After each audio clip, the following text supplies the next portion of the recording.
can't really clap. With your rings? No. I like almost broke my hand yesterday, and I just clapped and I felt it, and it felt very bad. I was playing Flip Cup, with 12 of my closest friends. How does this end in a hand break? And also, real quick, sorry, just make sure I'm like good framed, and then clap and start the podcast with this. Oh, never mind. I just realized how the story started. Yeah, you clap. So I was at a friend's house last night, and we were playing Flip Cup, as we do, because we're young, we're cool, we're adventurous. And so we're actually playing this variation of Flip Cup where you have two people on like one side of the table, you play beer pong, and if you hit a cup, your team has to like flip a cup to either see if it stays or you defend against like your own cups being hit. So the game takes like an hour. It's fun as fuck. Okay. It's so much fun. Well, it shouldn't usually take an hour, but our team was way worse at beer pong, but way better at Flip Cup. So we defended everything. We're like the 80s Pistons. Our defense defense won championships. Anyways, so it's an hour-long game. We're all buzzing because we've been drinking. And I like hit the last Flip Cup to win the game, basically. Yeah. So I'm at the end of the table. And then all of my team is along the long side of the table. It's a ping pong table. So they all run together and they're all jumping up together. They're celebrating. They're like, yeah. So I go from around the table. I take a wide approach. Okay.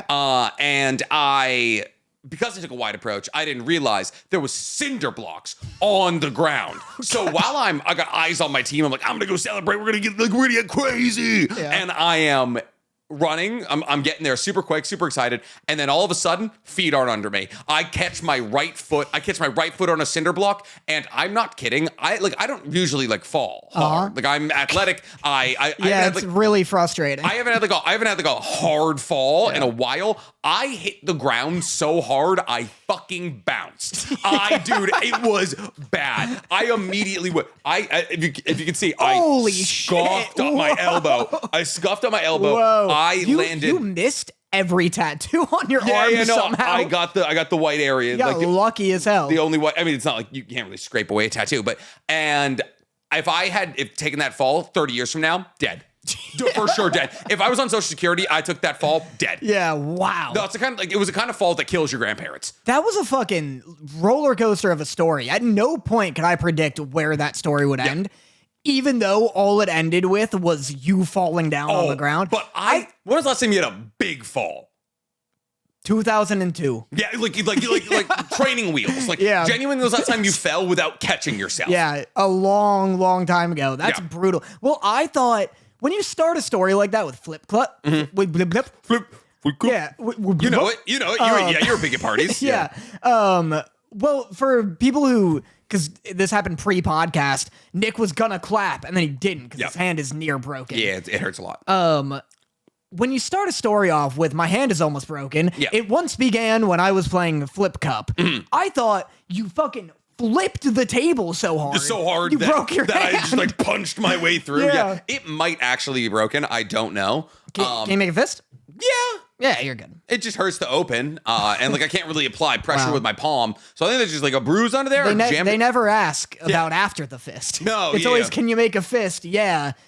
Letting it go hurts. Yeah, that's the issue. Yeah, that's tough. Yeah, the biggest wrist injury I ever received was when I whipped too hard. So I thought you were gonna, that one. I was in the grocery store. Let me which. Oh no! It's backwards. I was in the supermarket and I was 16. And that's how old the whip is. That is, that was a decade ago. Yeah, that's a long time. The whip is 10 years old. 10 years old. Hey, pour one out for the whip size. Oh my God. I'm dying. Holy shit. 10 years, that fall would kill you. Yeah, fuck yeah. But, I don't think 37-year-old Nick gets up from that. No, I don't think 37-year-old Nick gets up from that. I don't think, if he survives, I don't think he wants to get up. Yeah. I think he's just step over me. I think this was the last year I could pull off a fall that big. I genuinely think from here on out, a fall that big is 2-3 business days I'm out. Nice. I got 1 or 2 days or years left in me. Yeah. But I'm in the grocery store with my ex-girlfriend. Mm-hmm. Obviously. Yeah. Because I whipped so hard, I dislocated my wrist. Believe it or not, kind of an ick. Yeah, I'm in the grocery store, and I forget what started it. We're talking about bears, like surviving a grizzly bear attack. If you wanted to be like in the forest with a bear or a man, you guys are way ahead of it. Yeah, exactly. Something like that. And yeah, I was a trailblazer for sure. I was like, babe, you don't understand. You have like bear attack stats, or like bears are way more dangerous. Yeah, I was like, babe, you're gonna want to choose the bear. Yeah. You want to be on the right side of history here. And all I remember, it's a flash. It all went black after this. But I was like doing some bit, and I was like, yeah, hit that whip. I need a hospital. I need an ambulance. I whipped so hard, it popped. And my wrist was swollen. It's like in the Harry Potter thing where their bones go loose or something. You just like whip just wrist limp immediately. You're like, I can't move it. I can't move it. I whip and just blood spurts out of my mouth for no reason. It's like, that's my lungs. My lungs have collapsed. Yeah. I was a PSA. I was a living PSA. Not to get too crunk. One of the worst, big Y. One of the worst embarrassing injuries I ever had was I once cricked my neck back when I had bangs. It was like because I would. You're already too old to survive that fall. I was saying I cricked my neck. Well, this was when I was like 15 years old. This was back when I still had Bieber bangs, and I would always reflexively like flip my hair, right? So one day I was in my eyes like, get the fucking out of here, and just like I was like, I can't move my neck back. I was like I can't. Like I'm stuck looking in this direction. I love how that's literally my story, but you could have died. Yeah, just like, I almost broke my shit. Like, yeah, whatever, babe. I can't see. Is that Hatsune Miku? I can't feel my legs. Yeah. Babe. So if you couldn't tell, we have nothing to talk about this week. Nick, Welcome to the next 4 months of our podcast. Yeah, I came to Nick's house. Yeah, he did. Today. Yeah, he did. Yeah. Yeah. Ayo. You're watching Anonymous with NC Motta. You talking Jork Anonymous. Hey, we sure are. We should have a bell for boobs and then a wet sounding bell for Jork. Like, just like, I don't know. Like it needs to sound gross. Like it needs to sound like a hammer hitting moss, like just like it needs to be a visceral experience. You trying to come up with a wet bell sounds like twice. Like a wet bell, like whoa, whoa. It's gonna be great. People are gonna love it. By like year 5 of this podcast, it's just gonna be like the hull of an old we'll be in ship. Japan by then. Yeah. Oh, that'd be great. Oh, we do it in like the open seas. Oh, that'd be sick. That's what it is, just for the bell, just for the boobs bell. Yeah, we're just trying to get down to like Asmongold's like fortress in Austin. Like, get out here. Hey, Danny, you know how you're always mean to me? And you know how it affects me? Well, in order to deal with the continual trauma you put me through, I've started to start using the sponsor of today's podcast, BetterHelp. And honestly, I'm starting to come to peace with our relationship because of it. BetterHelp was able to connect me with a therapist in under 48 hours, and they pride themselves on being able to do that with almost every single person who comes to their platform. Because BetterHelp wants to make it as easy as possible to allow people to speak with a therapist. On top of that, they allow me to chat with my therapist in any way that I'm comfortable with, be that video calling, phone calls, or messaging. So whenever I need access to their help, I have it. So if Danny has had a negative impact on your life as well, or if you just want to connect with a licensed therapist with tons of experience dealing with people with problems similar to yours, look no further than BetterHelp. BetterHelp allows you to find therapists who will understand your problems with a process as simple as answering a questionnaire. And they always allow you to swap therapists whenever necessary to ensure you find the right match. Let BetterHelp connect you to a therapist who can support you today. Visit betterhelp.com/OtakusAnonymous or choose Otakus Anonymous during sign up and enjoy 10% off your first month of BetterHelp today. I like you like this, Danny.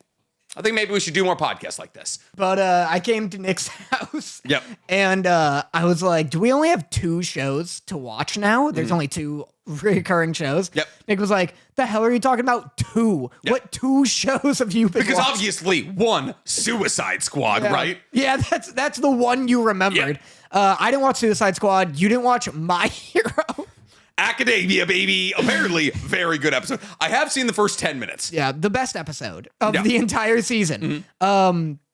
What do we talk about? I can't believe Kaiju's done. Can't believe everything fucking ended. Yep. Hey, listen, there's Fairy Tail 100 Year Quest. Yeah, huh?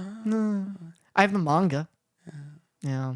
But we do have news for you guys, actually. So in order to combat the boredom that this season is going to bring about for this podcast, what me and Danny have decided to do is to watch every single one of the Hayao Miyazaki films in chronological order. So we are... Except Lupin. Except for the Castle of Cagliostro, Lupin III, which was made in 1978 and is apparently Hayao Miyazaki's first ever directorial debut. Yeah. Because why not start with a Lupin III anime? Dude, have you watched any Lupin? No. What is it? Detective? I saw a video the other day that was like, here's all the times giant Hollywood filmmakers have like referenced Lupin the Third, and it's like 10 minutes.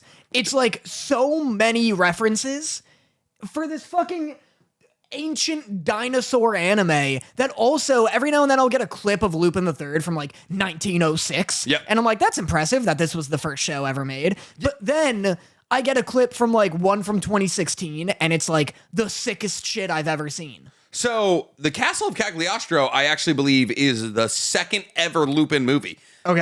So it's like there's one, Lupin the Third, the Mastery of Warfare or something. I think it is, let's see, Lupin the Third is about, it's created by Monkey Punch, grandson of gentleman thief Arsène Lupin, joined by his criminal gang. Is that the guy's name or the studio? I believe, no, so Lupin is the third. Like, he's the third in a long line. Monkey Punch. Oh, no, that's the name of the studio. Gotcha. Yeah. I love the idea that it's like, This is my, hello, nice to meet you. I'm Monkey Punch. yeah, what's up? This is Nick Connor. I'm Monkey Punch. Yeah, first name Monkey, last name Punch. Yeah. Lupin III, the grandson of fictional gentleman thief Arsène Lupin, is considered the world's greatest thief. Known for announcing his intentions to steal valuable objects by sending a calling card to their owners, his right-hand man and best friend, Daisuke Jigen, an expert marksman who can accurately shoot a target in 0.3 seconds. What a weird thing to include in a Wikipedia article.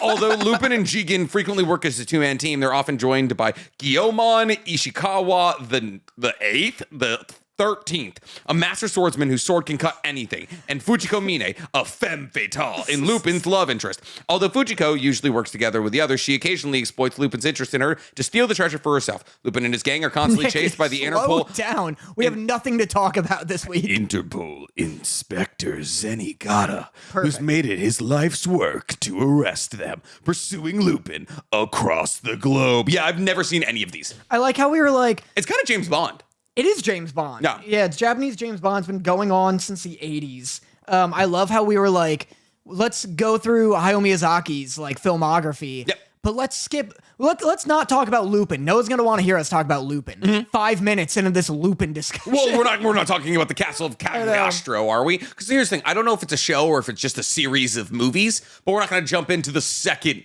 Lupin movie just because Hayao Miyazaki directed it. Is this? I don't know if this is real. I see something that says Scooby-Doo Lupin the Third. Why If this not? is real, we gotta watch That it. would make a lot of sense. But here's my thing. Here's my issue.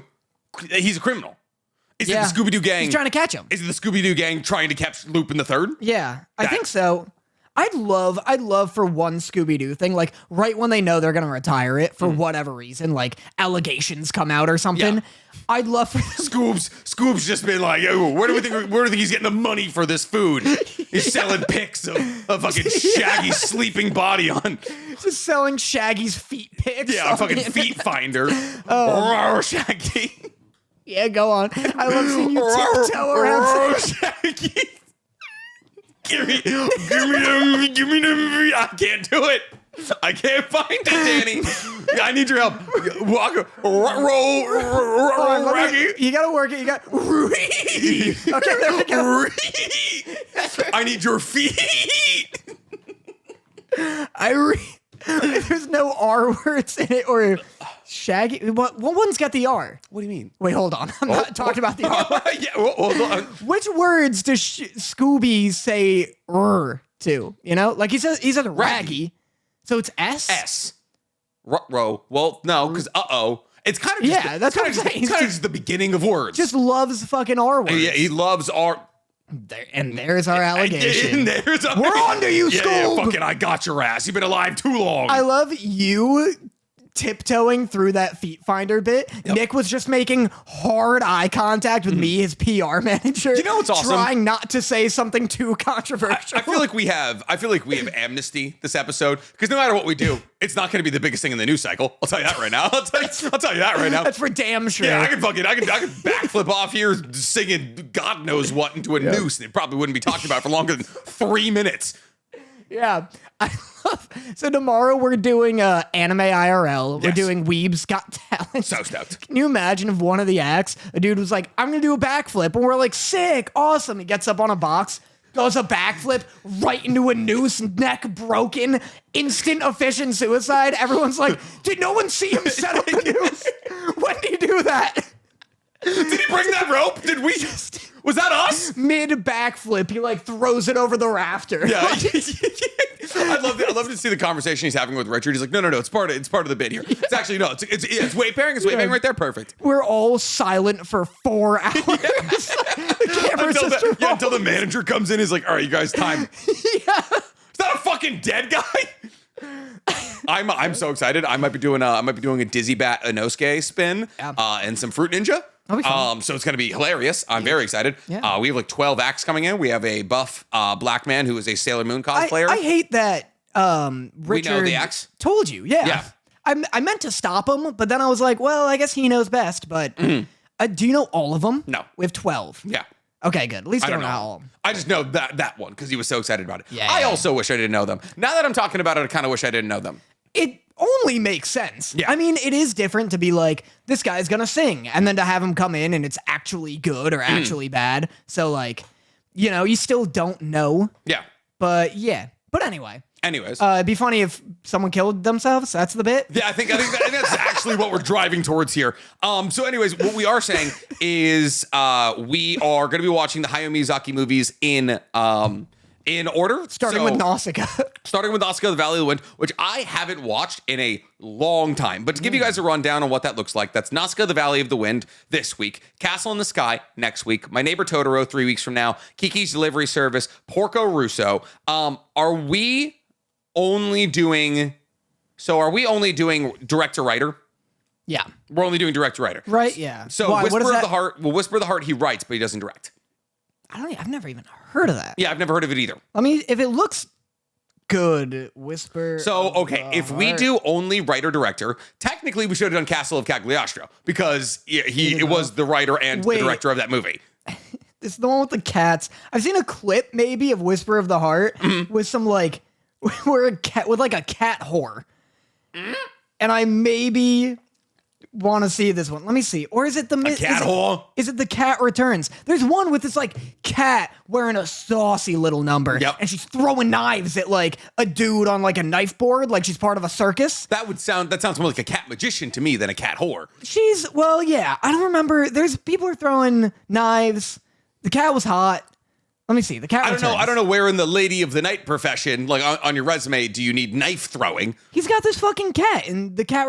Is this the cat that returns? I don't know. You've just been talking about cats who want to fuck with knives for 2 minutes now, and you're just yelling titles at me. I don't.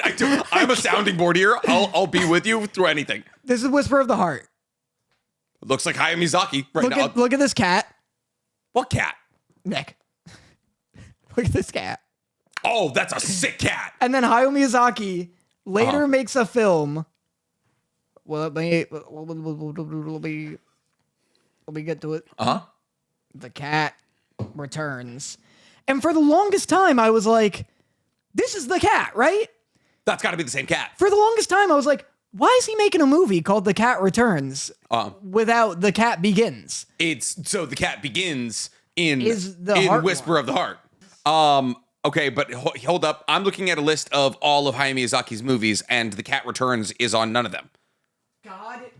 Hold up. It says, a film by The Cat Returns is a project concept, apparently, that he made in 2002. I don't know what that means. It says a film by Hiroyuki Morita, so we don't have to watch this, it turns out. So if we were to watch all of Hayao Miyazaki's films that he's a director and a writer of, we would have started with The Castle of Cagliostro, but since none of you have probably seen that and none of you are Lupin fans, we've skipped it. So we're doing Nausicaä, The Valley of the Wind, Castle in the Sky, My Neighbor Totoro, Kiki's Delivery Service, Porco Rosso, Princess Mononoke, Spirited Away, Howl's Moving Castle. Talk about going 3 for 3 in the early 2000s. My God. I know. And then Ponyo, so. Which of these haven't you seen? Which of these haven't I seen? Yeah. The Wind Rises, I haven't seen. That was his 2013 movie. And that's it, actually. Seen all these? I've seen all of these. No, I actually haven't seen Porco Rosso. I was just going to say, I would have been flabbergasted if you've seen I haven't seen Porco Rosso. Out of all the ones we were nixing, like The Cat Returns, The Whisper of the Heart. Yeah. I was so certain Porco Rosso was going to be the one that we were both like, holy shit, that's better than Spirited Away or something.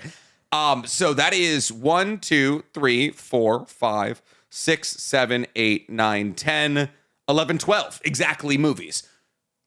So, okay, or until a new show comes out. Well, that'll probably be 12 weeks from now. Yeah. So we're watching 12 Miyazaki films. So welcome to the season of Miyazaki, ladies and gentlemen. Yeah, boy, is we hope you like Ghibli movies because that's what this podcast is going to look like for the next 12 weeks. So do you want to talk about Nausicaä of the Valley of the Wind? Yeah, we might as well. What'd you think? I love it. It's awesome. It's so good. What a banging second movie. So fucking metal. Yeah. It's like in terms of like a second movie, it's great. I think.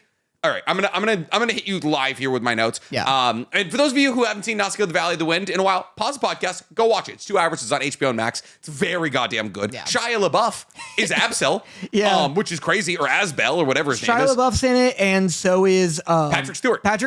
Which is crazy. He's Lord Yupa. Yeah, he's fucking sick in it. He's so cool. He's so cool. He's like the #1 swordsman on Earth. He's like 50. Like he's like the 50-year-old like comrade with like dual blades. This movie's so weird, and then we'll get to your notes, but it's so weird, this one and Princess Mononoke, because it shows that Hayao Miyazaki has a very clear sense of hype. Yep. And so he comes out with this movie. It's very hype. Yeah. Fucking. It's metal as shit. It's metal as shit. It's a story about a poison forest filled with giant insects taking over humanity. It's super cool. All the planes are insect based instead of bird based, like ours are. Mm-hmm. And it's fucking. And Patrick Stewart has awesome action scenes in it. And then there's also there's like a 2-minute long action sequence with Nausicaä just like working some dudes with a metal pipe in her father's bedroom. It's sick. Just fucking like the Raid, like working her way up an apartment with a metal pipe. And fucking. So he like displays this very clear, awesome sense of hype and action. And then for the next 20 years, he's like, what if I made a movie where a little girl did nothing for 2 hours? Yeah. He has, it's so, well, we say this, it's either this movie's about nothing or it's about war. Yeah. And if it's war, like he like is very clearly able to build out a story that has like hype and like has a clear like mission statement that it's trying to make. Like obviously Nausicaä and Princess Mononoke are kind of a 2-part package where it's like, oh, industrialism is ruining the world and the world is trying to return onto like a natural form and humans are stopping that from happening. But this one's fucking awesome. This movie is awesome. And you're right. Like, My Neighbor Totoro, nothing. Ponyo, kind of about nothing. Kiki's Delivery Service, I'm not excited about a girl delivering bread. I did fall asleep twice watching Nausicaä. Not because it's boring. I find the way that Hayao Miyazaki constructs a film so incredibly relaxing. You're so funny because this happened with The Boy and the Heron, where you're like, Boy and the Heron, go watch it. It's sick. I did fall asleep and I did hate it, but 8 out of 10 I for didn't hate The Boy and the Heron. I just find any Miyazaki film incredibly soothing. Yeah, it's just like something about it like is just like a warm blanket and it puts me to sleep immediately. The opening of this movie is what I call competency porn, where it's just someone being competent as hell. Yeah. And Nausicaä like breaks into this like, big bug carcass. Yeah. Like she's in a cave, finds a big shell of a bug, and she just gets to work. Like there's this little like glass dome on it. She uncaps like a shotgun shell, sprinkles some gunpowder around it, uses the hammer of her rifle to ignite it, and then like it's like a fucking like alchemy circle. Yeah, and then she just pops it open, and there's no dialogue. And at first, she like taps it with a tuning fork to see if it's good, and you're just like, This is just men at work, baby. Yeah, this is just fucking this is woman getting it done. It's just the American dream. It's so funny to me, the beginning of this movie, because she's like, oh my God, a perfect ohm shell. No cracks, no anything. And then she immediately pulls a sword out and tries to stab through it. Like, what the fuck are we doing, Nausicaä? Yeah, she's like, a perfect ohm shell. Yeah! Damn it! And she's like, my circadian sword couldn't even punch through. It's like, all right, Damn it. what if it did? The intrusive thoughts won Yeah, again. like genuinely. And she's like, all right, I'm going to pop this eye hole out here with a shotgun shell. There's a bit I do. Sorry, real quick. you're While good. on this scene, there's a bit I do in my Nausicaä reaction video, where she's like, One day. yeah, where I sing a 4-minute long song. Here it is now. Day 1 of asking you to watch this film. Day 10 of praying every night you. Where she taps it and she goes, a perfect sound. And I go, you call that a perfect sound? Get a load of this. I think that's one of my favorite bits. Like, I really, really want you to do that bit like too aggressively one day, and you're just like, and then you just Joker yourself in both directions like a fucking predator. You're just Staples. Just like, you think that's a perfect sound? How about this? I'm free. Yeah, no, I wasn't gonna do that. No. Anyway, your notes.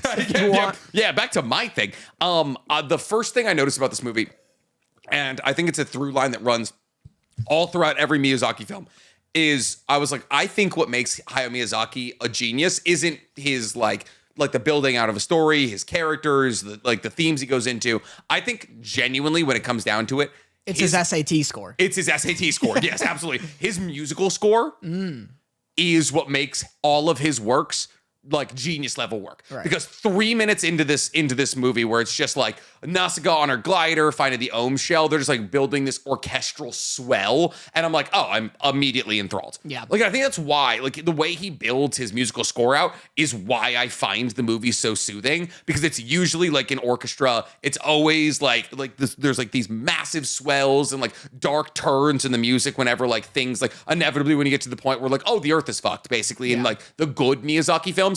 And that's genuinely what I believe separates him from everybody else. Wow. Yeah. You're on such a big musical score. Because what I've realized is that there's one thing, there's like genuinely through all mediums of any kind of you're watching something, the only thing that's consistent through all mediums is that there's music.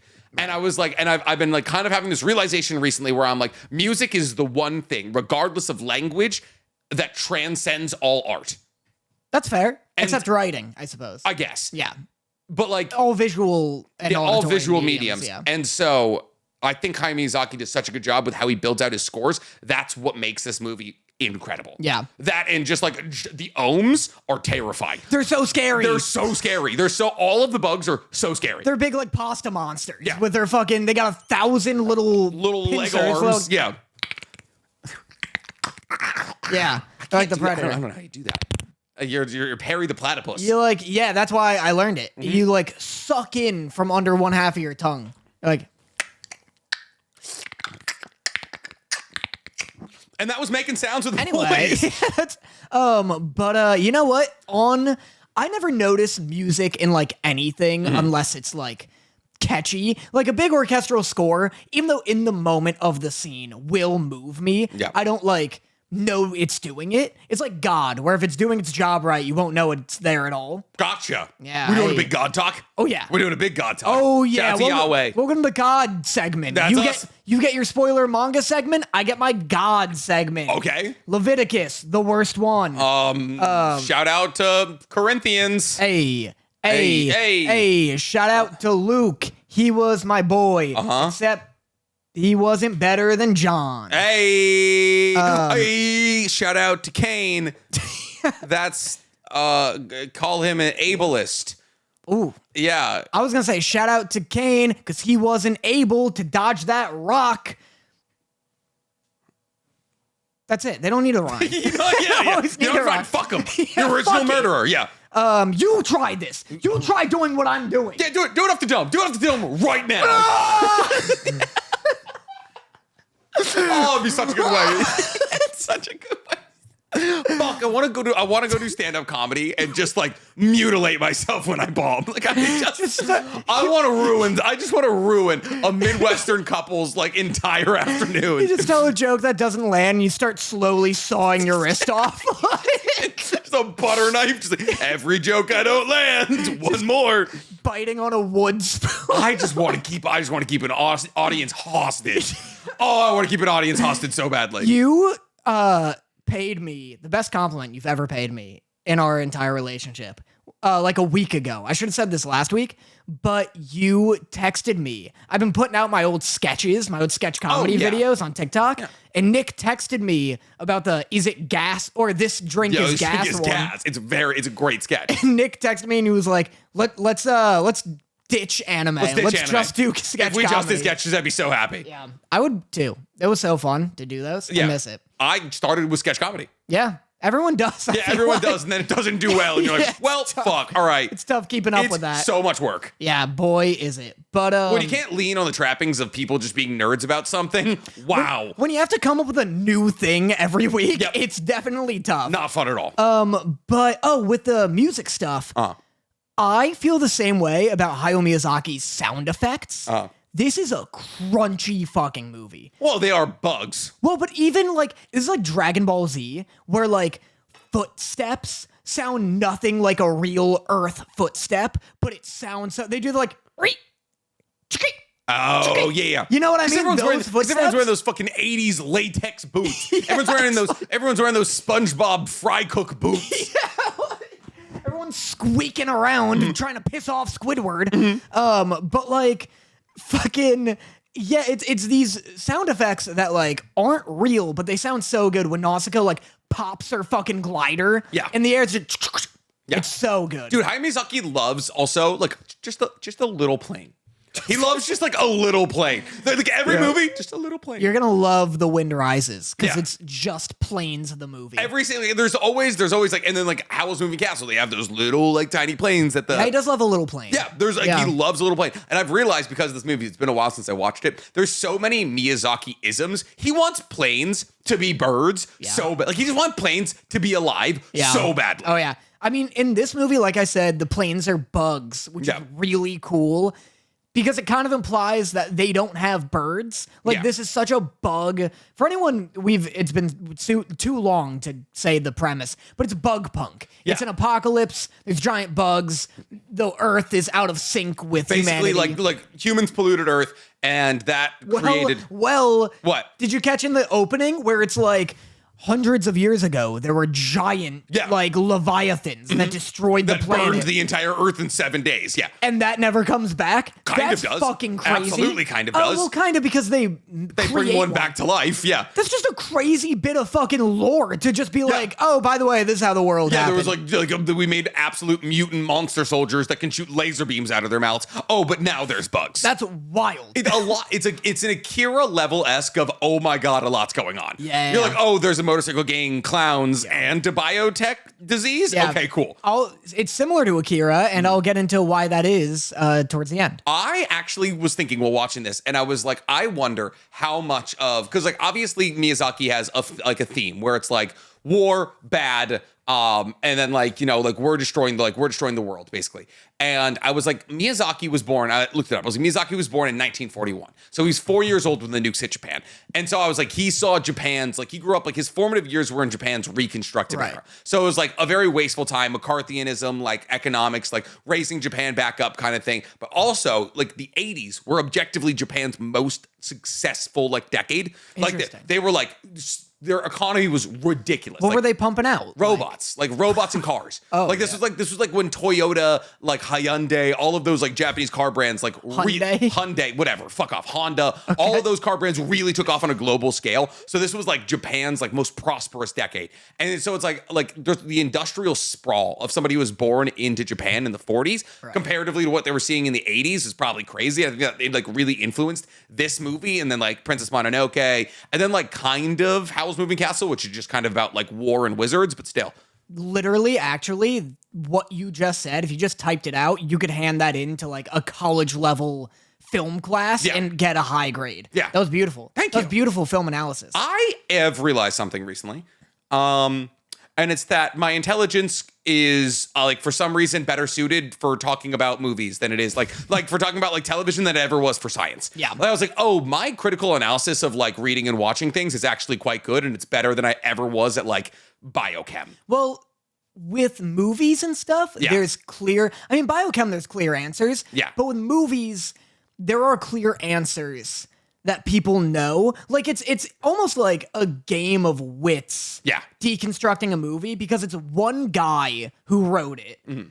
And you're like, all right, all I have to do is come up with all the things that guy came up with. Yeah. Whereas with science, it's like there's an infinite amount of shit we haven't figured out. Yeah. So there's no like, But there's a certain amount of answers that we do have. Memorize them all. yeah, and Yeah. that other guy has as limited of a scope as you do. But I always, like, growing up, I was always like, oh, English teachers are so stupid. I was like, oh, they're like, oh, the curtains are blue, but what does that mean? And I was watching the most recent episode of the House of the Dragon recently, and I'm not going to reveal what happened, but the princess Alicent, the queen Alicent drops a dragon, like she's like playing with like a dragon, like chess piece, and she drops it, and I was like, oh, that's foreshadowing. Like that's gonna mean something down the line. And then like later on in the episode, Aegon slaps like a pitcher over with a pitcher full of water that's a dragon on the outside of it, and that like falls on the ground. I was like, oh, that's also foreshadowing. And I was like, I think it's mostly because like I've started to do theories, which means I have to like step into the head of like Kishimoto, and I was like, I really enjoy hyper analyzing content. it's fun. It's fun. It's the best part of watching a thing. Yeah. But I was always like kind of the person who just like put it on, let it wash over me, and then I was like, cool. Yeah. But now I'm like, oh, I want to hyperanalyze this. It's funny how it took you like 3 or 4 years into a YouTube career of doing that Because to my realize job you like it. just used to be like ranking shit, and now it's like, okay, let's get into like the deepness of what this means. Right, It really started like a year and a half ago, 2 years ago, and I was doing like you know nothing about videos where I was like, oh, I'm doing deep like psychological dives into these characters and like trying to figure out what their true motivations were. Yeah. Interesting. I love what you said about Hayao Miyazaki though. Like that's so interesting because I don't know a lot about like the history of any country. Ours, Have I you know. seen Godzilla -1? No, not yet. You I haven't really seen want Godzilla to. I know everyone -1? says it's sick. It's a really good look into what Japan looked like in the 50s. Yeah. And everyone thinks of Japan post World War II as like, oh my God, they picked themselves up by the bootstraps and like the sprawl was ridiculous. But like Tokyo got lit on fire and 150,000 people died. Like all of Tokyo was just eviscerated in like the mid 40s. And then Nagasaki and Hiroshima were just gone. Yeah. And that was like 3 of the biggest cities in Japan just gone. Yeah. And so it was like shanty towns for a decade. Yeah. And so like growing up in that era, like you could like be like, oh, humanity is the problem. Right. No, but that's so fascinating to like, I love like, bringing like psychology kind of into it where it's like Hayao Miyazaki grew up in this kind of world. Yeah. These are the things he was exposed to. Why might he make a movie like this? So yeah, well done. Thank you. I like that a lot. I feel like I just pleased my professor. I feel like I learned something. And now I'm gonna please my professor. And it's morally just. Yeah, because we're the same. Because I'm older. I'm good. That's how it works. It's not about power dynamics. It's about age. Everybody knows that. Let's go. So what were you gonna say about me giving you the best compliment ever? Oh, is it just that I enjoyed? Oh, that you liked the sketch. I liked the sketch a lot. You said it unprovoked. I didn't even send it to you. Here's the thing. I'm going to give you my live notes on it. Okay. So you're like, yo, this is gas. Yeah. And then you're like, oh my God, that's like gasoline. You're like, yeah. And then the sketch like drags for like 10 seconds. Okay. But then at the end, you're like, I've drank a lot of gas. And a belly laugh. Yeah. Full on, like I'm like in the laundry room doing laundry. Full on belly laugh. Hype. I shouldn't have pulled this off. Danny, I just remembered how hard this was to put on in the first place. Yeah, what a mistake. Oh, I fucked it so bad, Daniel. Oh, I fucked it so bad. Wow. So, audio-only listeners, we have a Attack on Titan table mat on our SecretLabs. This is not an ad. In fact, I'll proceed to bash SecretLabs in a second. Yeah. But on our SecretLabs Did you ever get your 4th chair? I did. I got the chair. The chair's hype. Yeah. But so we have this mat and it has these like sheaths on it. They're technically the razor blade swords from Attack on Titan. It took us so long to get them on, and Nick pulled it off for some reason. So non-intuitive. It's actually ridiculous. It's really tough. Putting this magnetic pad on this table in a way that's like satisfying to anybody who's like, oh, I want it to look good and also even. Have fun. Because what not only is it a 2-person job, but my God, even for 2 people, it's aggravating. Yeah, for sure. SecretLabs, yeah, you keep working at that. SecretLabs is so silly to me because I did an ad. It hasn't been approved yet. Nice, classic. But they're like, can we send you a desk and an Akatsuki like fucking slip cover or like magnetic desk cover? And mind you, these desks weigh what, 700? 1,000 pounds? 800 pounds? Sure. Yeah, they're like, can we send you a standing desk and a Akatsuki thing? And I was like, I already have the standing desk and it's borderline too much desk already. Oh man, banging 2 of these things together and making an L desk. Yeah, my God. You look like the FBI will come in and you look like a fucking hacker. I'll tell you right now, you put this up against a door, nobody's getting through. Dude, you flip this thing up against a door, that's zombie proof. Yeah, for sure. This thing, I'm so not looking forward to moving. Just at all. I'm going to die in this house. Yeah, you have to. I'm telling you right now, I'm going to die in this house. We've gotten to this thing where like Dorothy's like, oh, I want more light in the house. And I'm like, because she wants to take photos and all that. And I'm like, I will rent you a house in like Palm Springs every weekend that's like a decked out house. Like we'll do like a trip to like some gorgeous Airbnb for 12 hours for you to take photos just so I don't have to move all my fucking plastic again. It's definitely a tough ask to be like, let's move for more light. Yeah. But I mother fluffin', yes, they're like, we'll send you the desk, and the table mat. And I was like, I already have the desk. It's too much desk. It's huge. I'm moving soon and I don't want another. You're moving soon. Like September's when our lease ends, but it could go month to month after that. We don't love our landlord. But that's... Yeah, because you don't have a wall anymore. Yeah, because we don't have a backyard wall and dogs keep trying to get on our property. Yep. But anyway, and into our pool, which is horrifying. But anyway, so I was like, hey, can you just pay me and I'll just talk about it because I have the desk already? Money's good. Yeah, money's good. Yeah. To pay me what you would pay me like for the desk. For this $800 desk. Yeah. And they were like, how about we send you the Akatsuki chair? And I was like, you already sent me the Akatsuki chair. How many of these do you have? It's like, I hate this fucking chair. Dude, they're so dedicated to like just like, I don't think they've sold a singular one. I think they're just giving it to anybody who's even anime adjacent. I know. They're like, might I interest you in the Akatsuki chair? I'm like, it's your worst chair. I don't like it at all. Yeah. Am I sitting in it? No, you are. I am. It's my chair. And I was like, can I get the Assassin's Creed one? That one's kind of cool. And they're like, sure. And they sent me the Akatsuki like cover. Uh-huh. It's definitely like, it's slick, but it's almost impossible to see the design. Yeah. But it was just, it was so funny. But anyway. Another note here about Nausicaä. Yeah. Her pants substantially too skin colored. At the beginning of the video, at the beginning of this, I was like, why? I was like, is that her ass? I was like, are we like getting like a full up? Oh goodness. Yeah, no, I was like, oh, that is fully her ass. Apparently this movie is different than I remembered. Also, I just like would have loved for Nausicaä to die an hour into the movie, just like from like some kind of Tito related like rabies. Because in the beginning of the movie when he's like, oh, here's this wild animal, and she's like, oh, don't be afraid of me, and then Tito bites her finger, and she's just like, ugh. Dude, that's the best scene in the movie, in my opinion. I love that shit. Yeah, she should have got rabies. Yeah, she should be dead. But it would be funny if an hour and a half in, she just starts biting people. Yeah. You're like, what the hell happened to Nausicaä? And she dies, and they're like, I think she had rabies. Did anyone fucking something bite her? Yeah, he's like, Dino just runs away. I love the idea of just like, there's like poison and insects, and she just gets like rabbit rabies. True, she is constantly just like going out no mask. Yeah. Like a goddamn Trumper. Dude, everyone's like, oh yeah, look. She's like, oh, 5 minutes in here. Yeah. I love it. Like all the spores are falling down on her in the beginning. She's like, 5 minutes in here without my mask, I'd be dead. And she's just laying in them. I'm like, even if I have a mask, not trusting it this much. Yeah. The masks are also so dumb looking. What's with the flaps? They're flappy. It's so dumb. I have a question for you. Go on. And I believe this question is going to become more relevant the deeper into the series we get. But as I'm watching this, and I'm like, damn, Nausicaä's a badass. But then I was like, there's kind of a badass, like there's a lot of like almost all of the Miyazaki films have a female lead. And they're all pretty badass. But I was like, if you were to do a battle royale of all of the Miyazaki princesses, who would win? Does Porco Rosso count? I don't think so. Okay. Well, we haven't seen it anyway. Isn't he like a fighter pilot? Probably Nausicaä. Oh, okay. It's not it's not Spirited Away. No, it's not Sophie. It's not.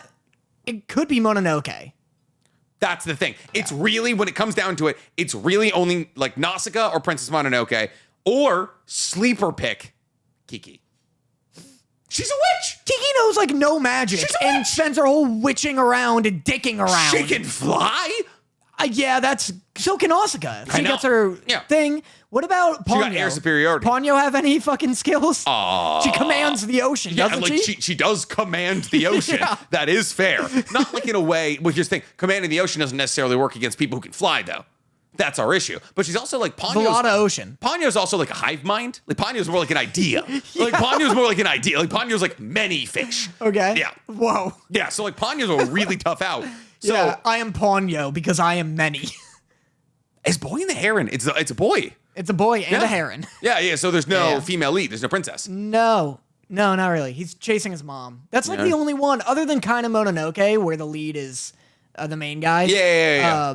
But I just want to real quick circle back because my favorite scene in Nausicaä is wait, who do you take? I guess Mononoke gets shot in the face and lives. Yep. I was gonna say I think Princess Mononoke has the worst kit out of all of them. She doesn't get her wolves. Okay, there's another question in there. There's absolutely another question in there. I'm gonna say she gets. Well, here's the thing: if you're gonna give Nausicaä her glider, give Mononoke one wolf. Yeah, okay. One wolf. Yeah, all right. Because everybody gets their mount. That's the thing. So like Kiki should get her broom, Nausicaä should get her glider, Mononoke gets her wolf. If it's like each girl by the end of each movie. Yes. What fucking magic does Kiki even do? I bet the strongest thing Kiki can do I've is ever like been awake by the end of Kiki's delivery. It's impossible. I genuinely don't think I've ever stayed awake for the entirety of that movie. Fucking can't wait for try to watch Kiki's delivery service. Try not to watch a different movie challenge. It's gonna be so much fun. We should watch it together. We should watch it together. We should because it's the only way I'll actually we'll keep watch each other it. awake. Exactly. I'll 100% lie and just be like, and then what'd you think? Whoa, the bread scene was crazy. The Kiki's like biggest feat is probably like heating a bowl of porridge. It's definitely a flying feat, like flying through like a storm to get bread to like a party or something. That's all she does. She flies. She's a delivery woman. Should be called Kiki making that bread. It's literally called Kiki's Delivery Service. The title is actually very self-explanatory. I think I give it to Nausicaä still. It's probably recency bias, but she fucking cooks. She cooks like 3 guys. She does. Mononoke doesn't even win a fight. Yes, she does. She gets fucking clobbered by the main guy. When she's running out of the village and everyone's like popping shots at her across like the ceilings and all fast. that. She's so fast. Yeah. She's so squirrely. She's fast. Her mask can take at least 1 bullet, we know. So that's good. Here's the thing. Does Nausicaä get like Bug Army? Probably not, right? No. Whose world does it take place in? Oh, that's interesting. Right? Let's say it takes place in the world of... Kiki. That's the only fair world. No, it's got to be Spirited Away. Oh, fair. Yeah. Well, but then I think Mononoke wins. Oh, then you get Haku. I think Who gets Haku? I think, well, then Hiro or Chihiro probably gets Haku, and then she might win. Oh, fuck. But then it's Haku winning. That's not fair. Haku winning. But there's the more, okay, I would say Princess Mononoke has the worst kit, but I would put my money on her because she's the scrappiest. If we put her, I don't know about that. Dude, okay. They're both scrappy. Well, okay, Nausicaä is scrappy, but Nausicaä's a pacifist. At heart. Yeah. Nausicaä kills like 7 dudes and then she's like, I can't believe I did that. Dude, Princess Mononoke is raised in the worlds where the baboons can talk. Yeah. The baboons can talk and they're terrifying. Nausicaa's like, I can't believe I killed. Mononoke's like, I can't believe I only killed that many. Yeah, I was like, I haven't killed more. Yeah. Princess Mononoke sucks the blood out of a wound out of her mother wolf. Yeah, that's hype. Yeah. That's super cool. And now every single bisexual woman weeb on Earth has that tattooed on them. Yeah. Absolutely. There's 7 people guaranteed watching this podcast right now who have a scene of Princess Mononoke with the blood on her face where she's looking. Guaranteed. That's true. It's the 3rd most popular anime tattoo of all time. It goes the Mark of the Bastard, Sasuke's cursed seal, and then Princess Mononoke with the blood on her face. That's true. That's just, damn it. That's just the true. power ranking. Yeah. I think if we do it in Spirited Away's world, though, Mononoke wins. Because Mononoke has the ability to, like, commune with nature spirits. In Spirited Away, Haku is a nature spirit. That's fair. He's the spirit of a river. So you want to know the more compelling, like, versus battle across all, like, Hayao Miyazaki films? Chihiro versus the girl from Totoro. No, yes, Kappas. You put fucking Kappas in the equation. Yo, Kappas will run a fucking fade. No, and I almost wanted to save this for next week, but what companion animal wins from all the Miyazaki films? So Totoro, Haku. Yeah, Totoro. The heron. Yeah, the heron, which mind you is like kind of God. Yeah. But he sucks. Yeah, he sucks. He's obviously. bad at it. Yeah. Then Totoro. there's what? Totoro, did we already say? Yeah, we said so. Totoro, Haku, the heron, like the deer, the nature deer spirit from Princess Mononoke. That's maybe the one that we picked from Mononoke. You could also go. You go Probably wolf. Yeah. Yeah. Would you consider the castle in Howl's Moving Castle as the companion animal? The castle or is it Calcifer? Or would it be Radish Head? Regardless, I don't think it wins. Although, I don't know. You don't think the castle wins? It's like fighting You don't think the fucking castle wins? against Taku? Fly up. What's he gonna do? Fly up. Bite its ankles. It does have tiny little squirrely ankles. It flies. What is Totoro? Can Totoro fucking... The castle flies in the end of Spirited Away. Or Howl's Moving Castle. The iteration of the castle that they rebuild flies. Whoa. Yeah. Holy shit. Yeah. Does it have cannons attached to it? I think it does. I feel like it does. It also has a mouth. It does. That fucking I think Sophie the flies castle her wins. dumb ass into. She's like, oh yeah, this will work. Yeah, I think the castle wins. Probably. What's the other one? Castle in the Sky. Does that have anything? It's got robots. Okay. It got like giant long-armed mechs. I can't wait for us to watch Porco Rosso and be like, oh, Porco Rosso sweeps. Never mind. He fucking cooks all of them. Is it like I think he's like a fighter pilot. Yeah. Let's read. He's a fighter pilot. Is based off his I think he actually is. You were so fast on that. You had it pulled up. The plot revolves around an Italian World War I ex-fighter ace now living as a freelance bounty hunter chasing air pirates. This sounds fucking sick. Yeah, first off, it sounds awesome. Second, how dare they say Italian fighter pilot and not pig fighter pilot? Yeah. Well, so no. Then, however, an unusual curse has transformed him into an anthropomorphic pig, once called Marco Russellini in the American version. He's now known to the world as Porco Russo, Italian for red pig. Wait a second. What war, though? World War One. Better, right? Yeah. There's no good or bad guys in World War One. Okay. Yeah, it's just like World War One was just kind of like, I want your land. No, I want your land. I just know Italy is not looking great in World War II, and everyone just kind of ignores it. Yeah. I mean, everyone kind of ignores it from everybody. We're talking about Germany. We're talking about Japanese media right now. Well, that's true. They were worse than Germany probably. So, boy, Nausicaä. Do you have any other notes, or should we talk about the ending? Oh, and the ending of Nausicaä is crazy. Dude, between like the Ohm army coming out and then the melting giant warrior whose like bones are coming out and it's just shooting laser beams. Yeah, hits him with a fucking Kappa laser. Dude, it's so metal. It's fucking awesome. I have a question for you though, because when you did your rewatch of this movie, you were like, how about it ending on a cliffhanger? It objectively doesn't. It doesn't, but it does. That wasn't my beef. My beef is that it just fucking wraps up real quick. It does wrap up crazy fast. It just kind of stops. They introduced the fact that like, oh, the forest is purifying the ocean, like the ground and the sand is being sent down to this pocket world. Yeah. And like the bugs are trying to protect this pocket world. And then they never talk about it again, ever. That's what I mean with the beginning and like setting the basis of like these 1,000-year-old like lizard giants. Yep. And then just kind of dropping it, except for the laser cannon. It's like the movie's like going and going, and it's hype, and it's picking up momentum, and then it just stops happening. Yeah.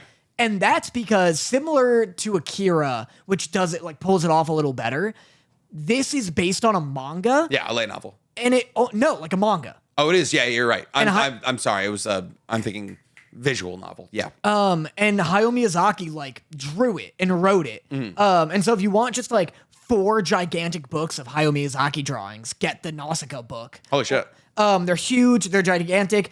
This is either the first half or the first fourth. I forget which. Oh my God. Of the manga. It's so long. Crazy. Yeah, it goes on for a long time. Because they're just like, we returned the baby Ohm, and now the Ohms are chilling. The wind's back, and the village is good. And that's like, and they're like, goodbye, see ya. Yeah, bye. She's alive. She's alive, and they bring her back to life. Princess. Sorry, bye. Yeah. Then like they're like, oh, hey, what about the Tamelkians? Like, are they still trying to take over the world? Who cares? Shut up. Yeah, right. Yeah, the war just kind of fucking the Pijites or whatever they are. Yeah, it's like, are they alive? Yeah. How are they doing? It's crazy. It's really strange, but it's because it's a manga, and I wonder if he like intended to do more. and then just never did. Well, every single time he's coming out with a new movie, everyone's like, "It's a Princess Mononoke sequel." And then it's never, or not a. I'm sorry, it's like Nausicaä. It's a Nausicaä sequel. It's a Nausicaä sequel, and then it's never a Nausicaä sequel. Speaking of Nausicaä sequels, boy oh boy, is Princess Mononoke just kind of Nausicaä In again. a different universe. Yeah. And so that was Make more of these though. They aren't back to back. They are no. They're actually waited a bit. very far apart. Actually, I wish he would make another one of these before he dies, though. Oh, not Nausicaä literally, but just do another like actual war. Do another like pollution war one. Yeah. Do another cool one with faction and shit. You're so good at it. The concept of the boy and the heron was cool. Yeah. Like I get it, but it was just like execution wise, I feel like it fell flat. If Mononoke is Nausicaä 2, The Boy and the Heron is Spirited Away 2. It's just Spirited Away again. Yeah. It's just a boy doing jobs. Yeah. Which is Spirited Away. Yeah. But like in a less interesting world and like a more like, oh, we're doing the multiverse thing. And I was like, the multiverse thing is inherently less interesting than like, oh, this is an onsen haunted with cursed spirits. Yeah. Like that's way more interesting. Do you think there's a director out there that could genuinely contend a 3-movie series against Princess Mononoke, Spirited Away, and Howl's Moving Castle? In a row? In a row. I saw TikTok. Quentin Tarantino? Yeah. Who's the guy who made the Godfather movies? Oh, Francis Ford Coppola. Pretty close. don't know. Godfathers 1 through 3. I've seen the first one. I don't love it. The third's like famously bad. People don't like it. So probably not that. I haven't seen the second. Okay. Who's the guy who makes all the mob movies? All the mob movies. Glasses? Not Glasses. Mob movie. He makes the mob movies. He makes Scorsese. Yeah, Scorsese. Yeah. Maybe him. Yeah, well, I gotta look at like a lineup. Tarantino could. What came like Django's banging. Yep. And then before that, Might have been Inglourious Bastards. All right, that's two. banging. And then That's what? two. Like Kill Bill 2. Maybe. Good. Pretty Let's see, good. let's I see. like a Kill Bill. Let me see Scorsese. I'll do Tarantino. I saw a TikTok that did this because they were talking about Jordan Peele. And they were like, has there ever been a director who's done 3 back-to-back bangers like Jordan Peele? Which Okay, let's. I agree. No, I agree. Fuck directly off. Nope is good. Us is awful. Yeah. And what was the recent one he did? That's Nope. What was the first called? Nope was good. Nope was his first one. No. Nope's his most recent. Get Out. Get Out. Yeah. Get Out is genuinely really good. I thought Us is awful and Nope is good. I haven't seen Us. I really didn't like Nope. You didn't like Nope. It's just like boring to me. It's fine. And then the payoff's like kind of dull. Yeah. Because he's like, the bit is that it's space Jaws. Yeah. And knowing that bit, I think I might have liked it more. But when I'm like watching it, and then it turns out it's Jaws, where it's like, oh, the twist is that the alien's just a creature. It's not like a ship. I was like, oh, that's kind of... Like, he could have replaced it with a tiger, and it would have been the same movie, essentially. I'll tell you right now, Tarantino doesn't have it. Reservoir Dog, I'd say right now, his best 3 in a row is probably Death Proof, Inglourious Bastards, Django Unchained. Death Proof, have you ever seen it? No.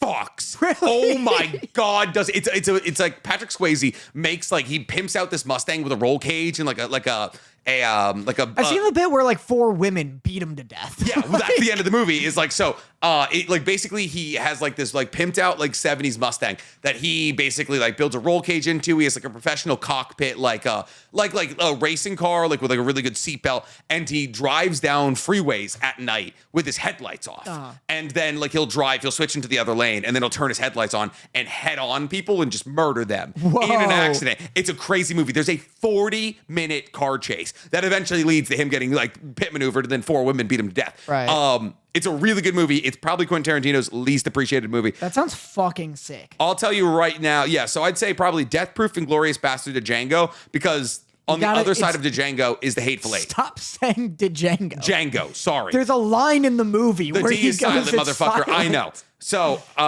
the Hateful Eight is fine. It's just way too long. I don't like the Hateful Eight at all. Yeah. It's so like nothing. The only other way you could go is Reservoir Dogs, Pulp Fiction, Jackie Brown, but Jackie Brown's not that good. I don't think it's Scorsese, because he keeps having breaks where he makes not good movies. So he's got the closest he gets, and I haven't seen all these. I don't know if The Aviator's good, but he's got like And Gangs of New York, people I hear don't like. I love Gangs in New York. Yeah, I haven't seen it. It's so good. He's got the closest he gets is The Departed, which bangs. Yep. It's awesome. Then Shutter Island, which is also a low-key banger. Yep. And then Hugo, if you consider Hugo a banger, but I don't know if anyone does. It's not great. It's very okay. I like the book.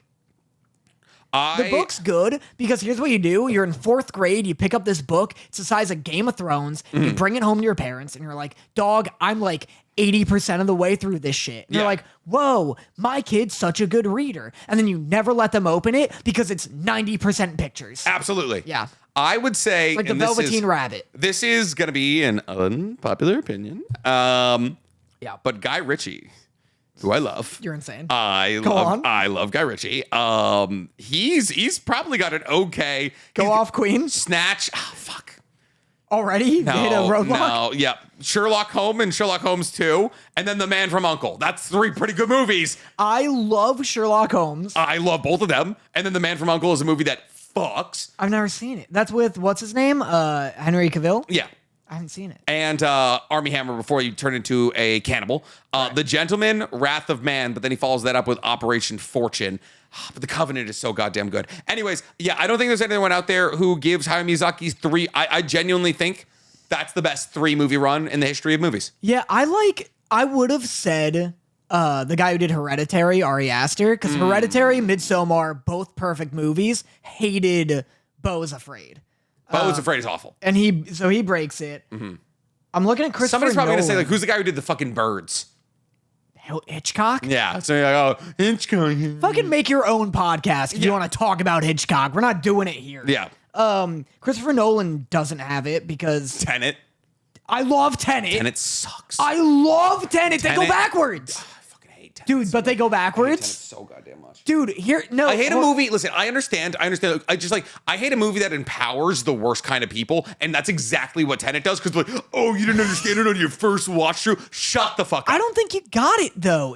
Because they go forward and they do the movie, and then they go backwards, and it's the same movie, but it's backwards. And fire freezes things because it's in backwardsville. Oh, dude, it's so good. This is how I feel when you tell me you don't get One Punch Man. Or when you tell me I don't get One Punch Man. You don't get One Punch Man. I do get One Punch Man. You don't get One Punch Man. It's the Tenet of anime. It subverts the genre. Tenet subverts time. Oh, congratulations. The first movie to ever play with time. It goes backwards, dog. I'm aware.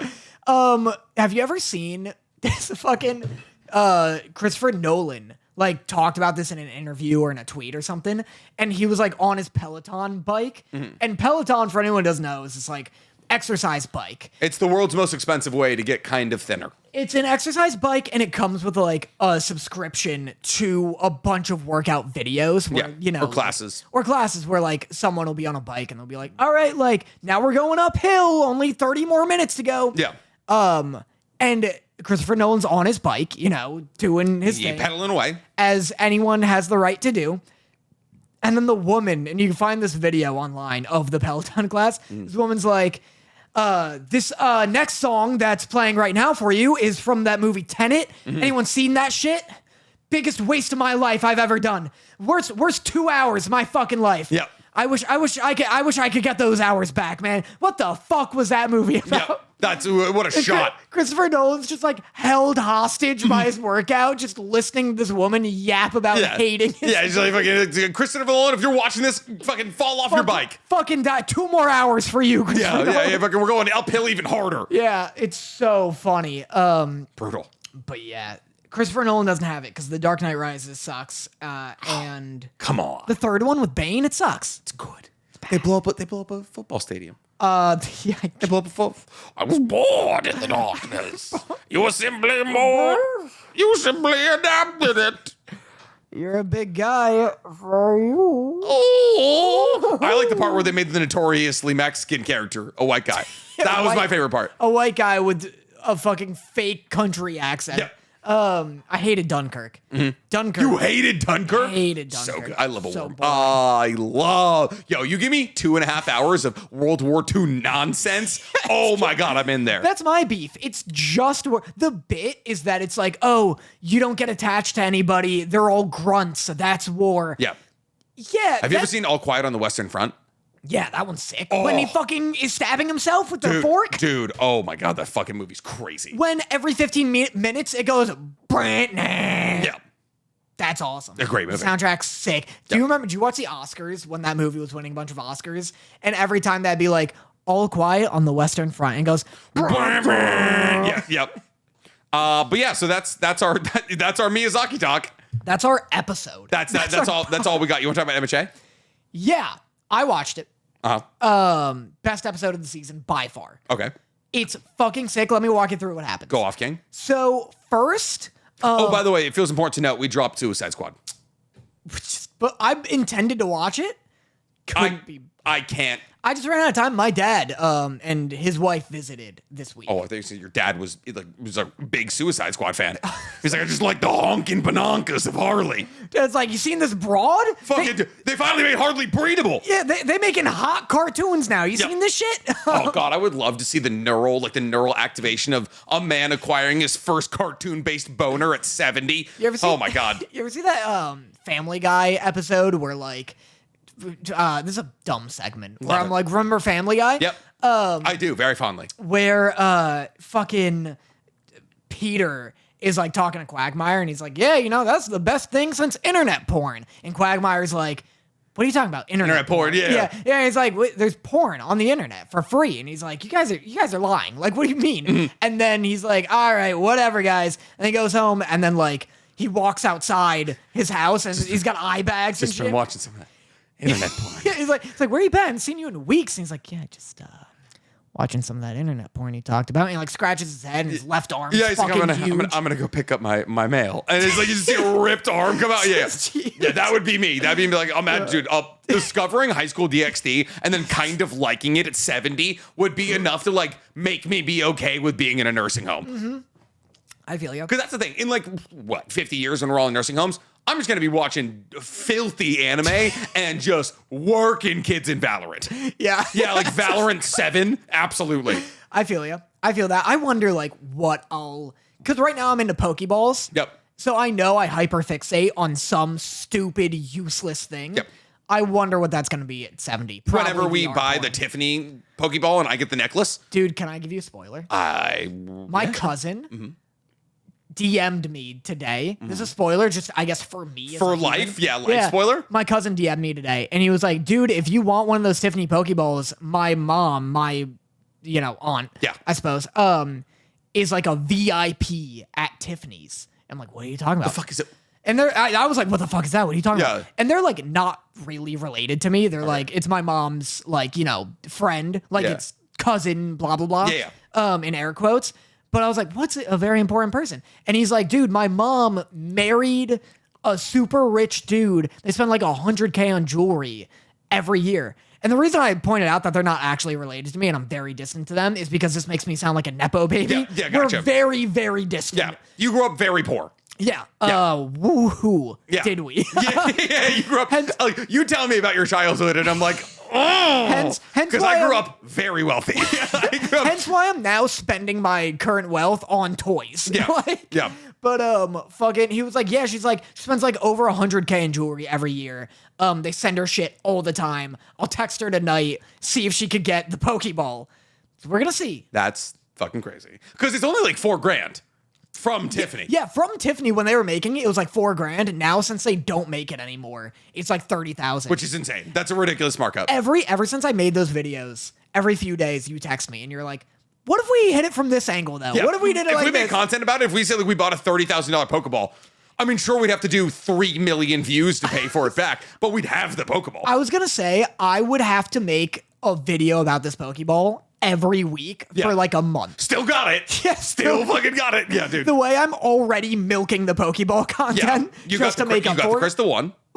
Yeah. Someone sent it to me. Someone sent you a $500 Pokeball. Someone sent me the money and they were like, go on, champ. And I, for like a second, I was like, what do I do with this money? I was like, do I send it back? Do I send it immediately back? Did you send like a dick pic at least? I felt like I'll tell you right now, if you send me $500, I'll send you Shaft.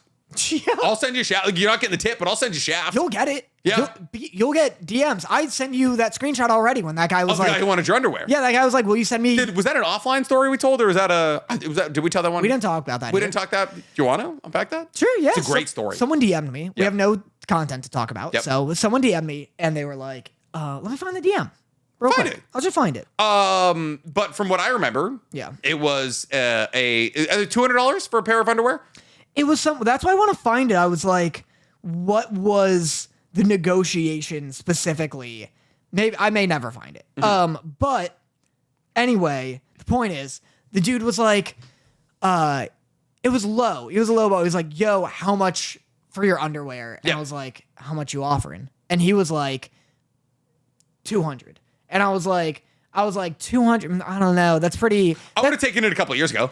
I was like, yeah. Like when I was just on TikTok, I would have sold underwear for $200. Here, if I look at Otaku's Anonymous and then go to pictures, I can find it. Photos, because I gotta find, What do you mean pictures? like images. Because like you sent us the screenshot of the conversation. Yeah. Yeah, exactly. And then it was a matter of like you were doing some negotiating, being like, oh, I'll wear them for an additional day for $50 a day or something. Well, we were talking about that. I was Yeah. like, how do I work this to a higher amount? Absolutely. Let me just see. Give me just 2 seconds and I'll have it. I promise. You know how you upsell your underwear? How? You do you sell the incredibly famous Sons of Anarchy underwear.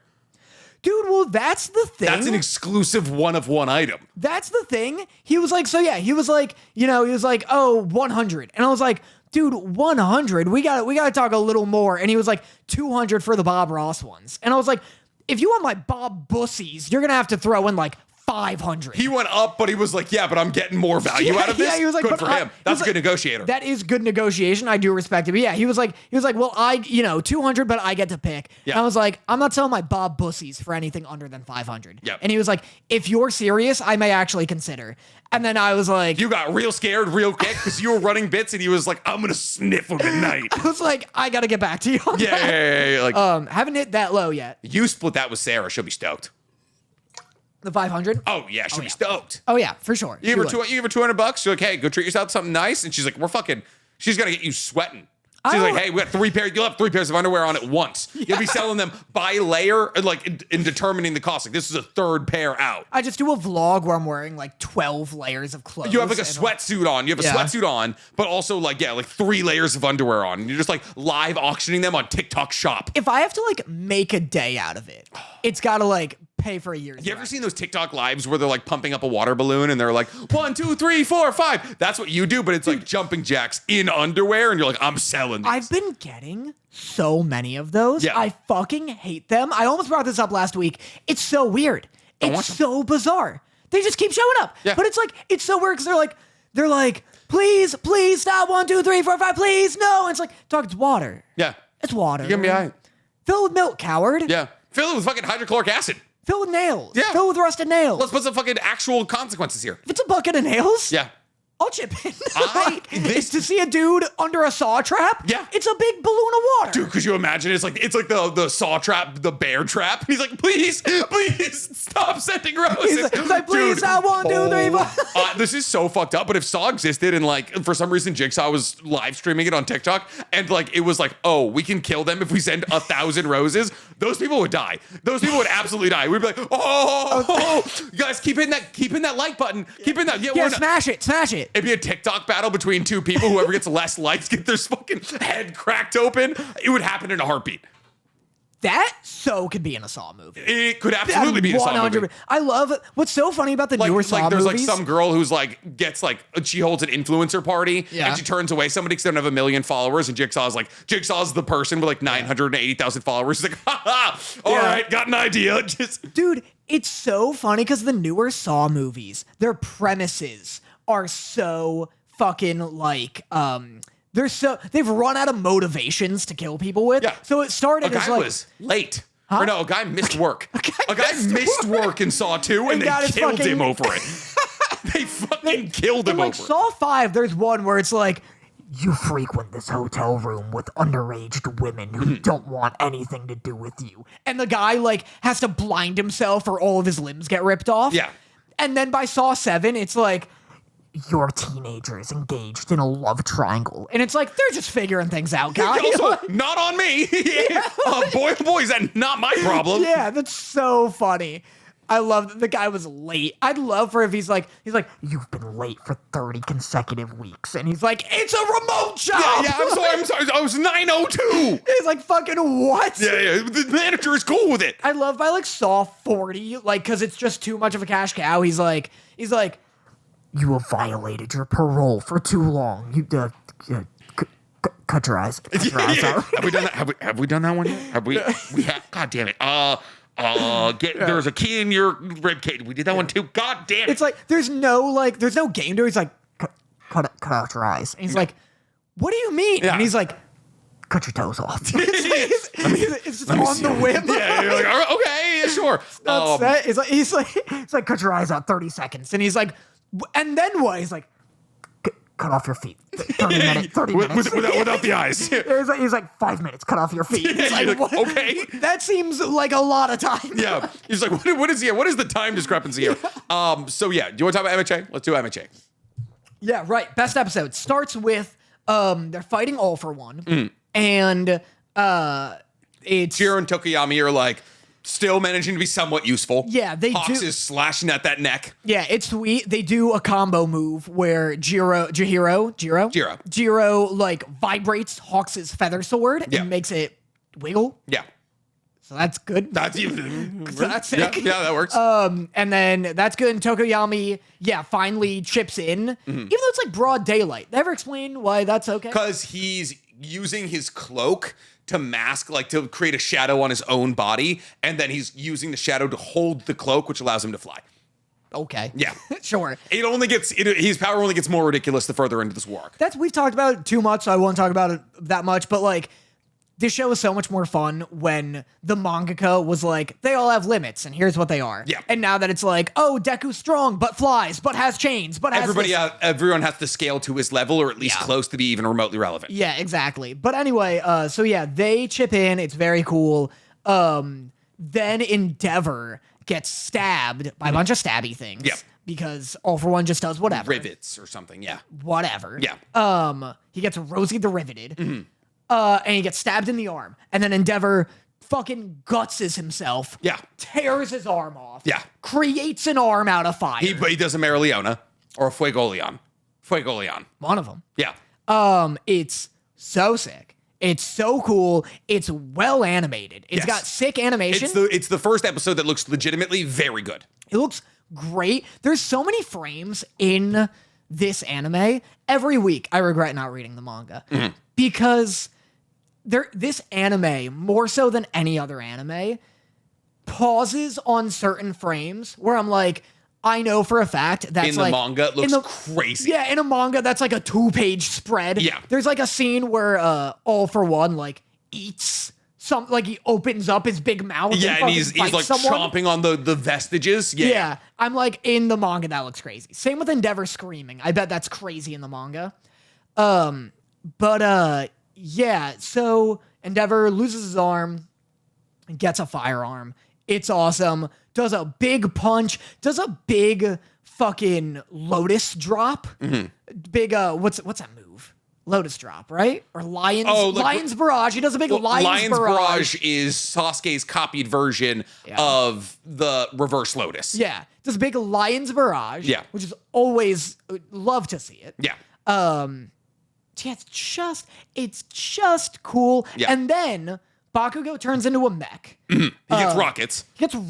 He gets shoulder rocket cannons. It's funny because it's like the support kids at school built me these. And it's like the fucking 14-year-olds built you cannons. They built a floating UA. I know. It's just funny that they're like, no, I'm not miffed that like, oh, that seems too hard for them. It's like, is no one like okaying There's these designs? no regulatory system for these like genius level architects. Deku could just run in and be like, hey, like, what's the exchange rate if I give you my gauntlets? How much does that get me off of a gun? Yeah. Can you just get me an AR, lady? Absolutely, probably. Like at this point, might as well. Like she can make him a Glock in 43 seconds flat. For sure. Speaking of things that would happen in a short amount of time, we almost got to this point. How much more MHA do you have? What do you mean? Like, do you want to talk more about MHA? Sure. I have a thing. I have a thing I want to talk about. Okay. We had our most successful short ever. Yeah. And it was about Scooby-Doo. And it was talking about Scooby goddamn Doo. Dude, fuck Miyazaki. Let's just watch the Scooby movies. Oh. What if we alternate? What if next week Scooby, then Miyazaki, then Scooby? How many Scoobies are there? Like, do we pick a writer director? Do we do only the WrestleMania ones? John Cena host this fucking pod. All Scooby-Doo movies. Dude, this is, oh my God, there's the live action ones. Do we do the live actions? Do we just fucking pull the e-brake and do a main event that's oh my not God, anime? Danny, there's an insane amount of Scooby-Doo movies. How many? How many? No less than 30. There's 45 Scooby-Doo movies. Yeah, there's 40 movies. That's fucking insane. Wow. The first one is Scooby Goes Hollywood. No, How is that the first? The first one is animated television films. Scooby-Doo meets the Boo Brothers. Yo, 1987. That one's the Scooby Goes Hollywood's 1979. 1979? Dude, the Boo Brothers rules though. Isn't that Casper? Yes. Yes, that is Casper. Can I tell you something? Yep. If you had to guess right now, out of the animated Scooby-Doo movies, out of all the Scooby-Doo movies, yes, what's the best one, would you say? What are your top three? Is the Hex? Yeah, that counts. Is that one? Yeah, that one, that's the best? The Hex twins, the Hex girls? Hex girls. Yeah, absolutely. Huge. Yeah, there was an awakening for me. You know what my favorite one is? And it wasn't an awakening because they're all children. Was it the one where John Cena, the Hex? Hosts? No, the one I'm about to say. a child, The one I'm about to say. The Hex girls can be an awakening, that's fine. Yeah. No, John Cena with the rocks rolling towards John Cena and he stops it. That was also a great one. I forget when it's one of the John Cena ones. That's so funny. Yeah. My favorite is Scooby-Doo Ghoul School. You ever see that shit? You ever see fucking Scooby-Doo Ghoul School? Wait. I know which one. I think I know which one you're talking about. Scooby-Doo Zombie Islands, unironically, probably the best one. That one's the darkest and scariest. Yeah, this is the one with the little mummy girl. Yeah, that mummy one girl. is. I thought that was the Hex Girls one. Is it not? No, the Hex Girls one is the one with the fucking dime pieces. Yeah, the Hex Girls. Yeah. Hex Girls aren't in Ghoul I thought School. Hex Girls were in Ghoul School. No, Ghoul School was so goddamn good. It was so goddamn good. It's really good. We do Scooby? We have to do Miyazaki. We have to do Miyazaki.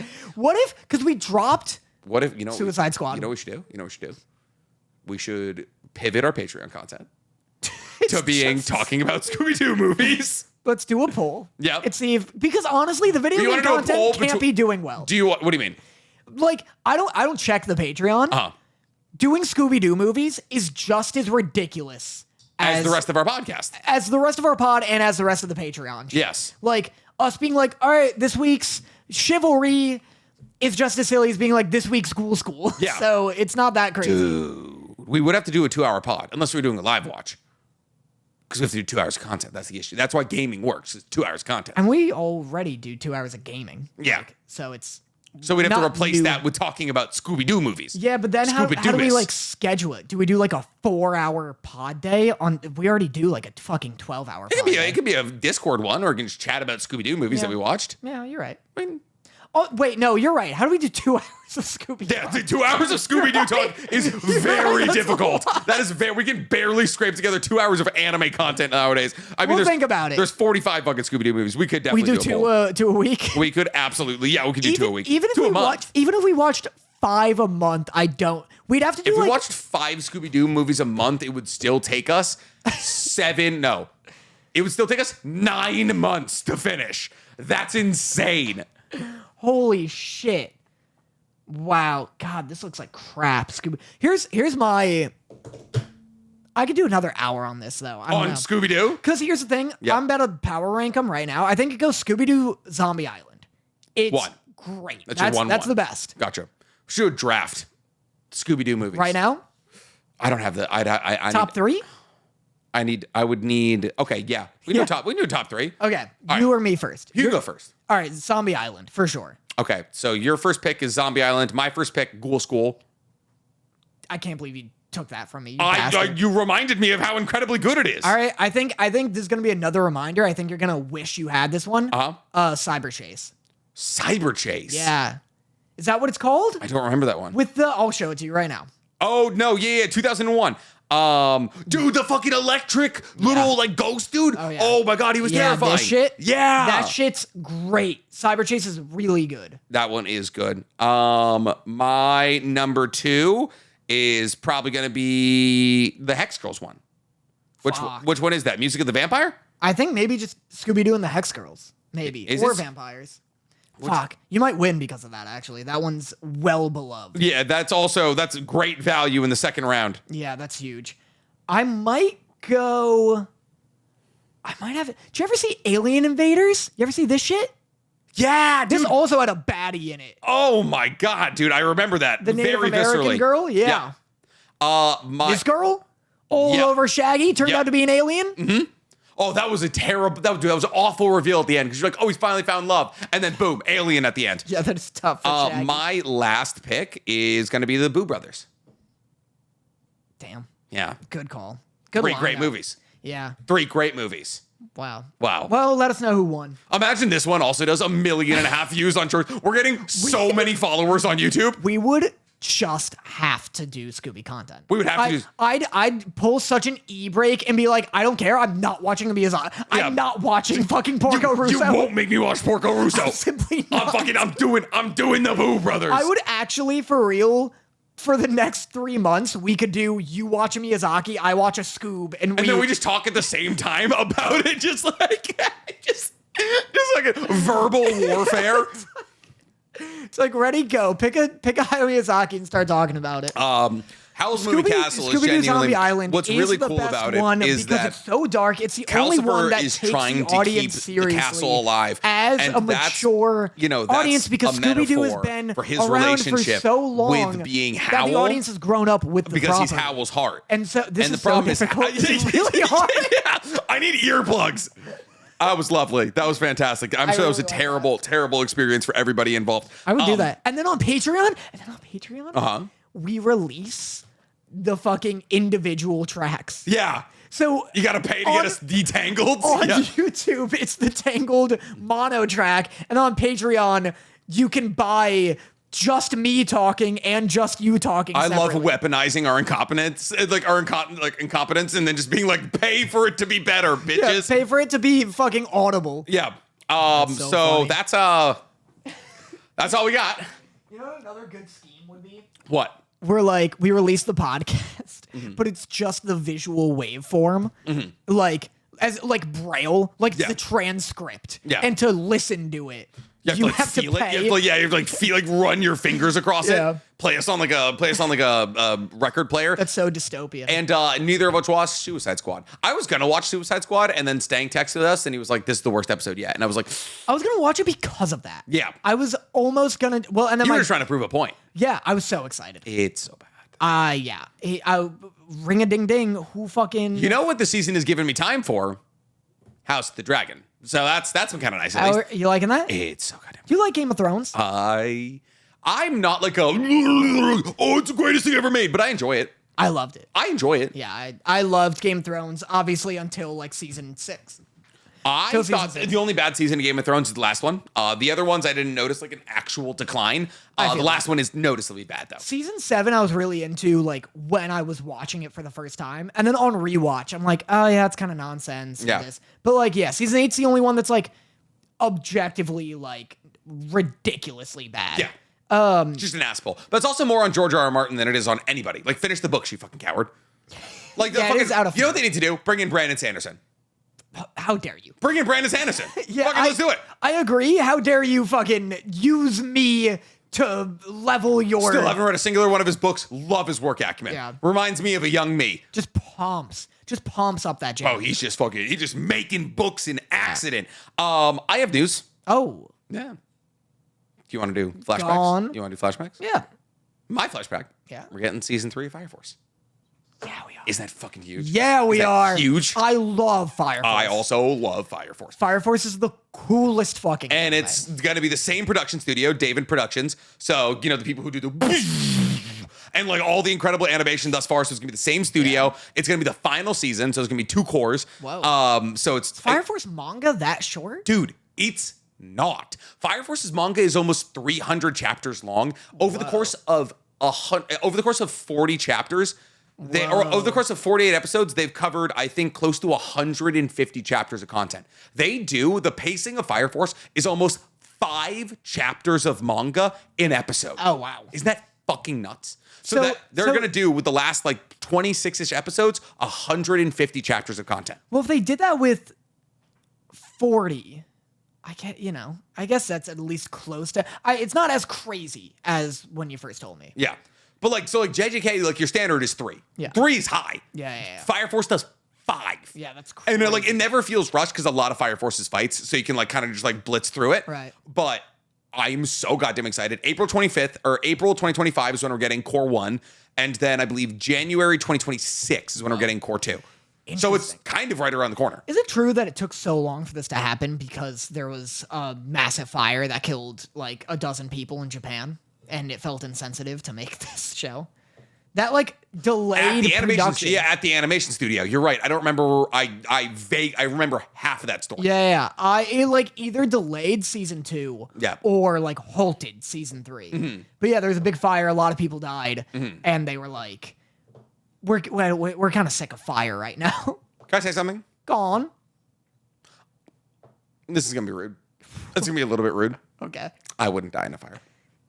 I'll tell you right now, I just simply wouldn't. Okay. The only way I'm dying in a fire is if either like 9/11 situation where I'm on the 700th floor and the stairs are gone kind of thing. I like physically cannot get downstairs. But like you put me in a house that's on fire or a building that's on fire. How are you not escaping? So long as there's a way out, I'm getting there. Yeah. I'm sorry. I'm just doing it. Though. I don't give a fuck.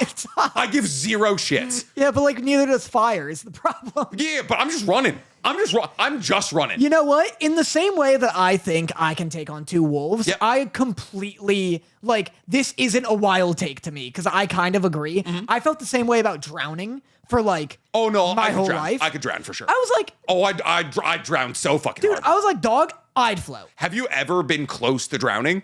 Well, if you're just in the water, like if I like splash in water and take some into my lungs, yeah, I'll drown. I've almost drowned a dozen times in my life. What are you doing? Surfing.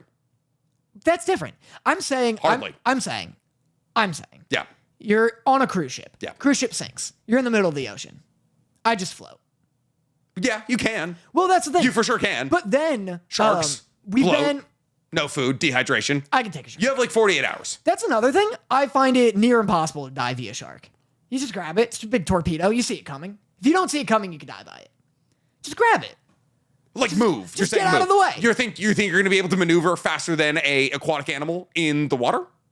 They don't seem that fast. They catch seals, Danny. They catch seals. Seals don't have hands.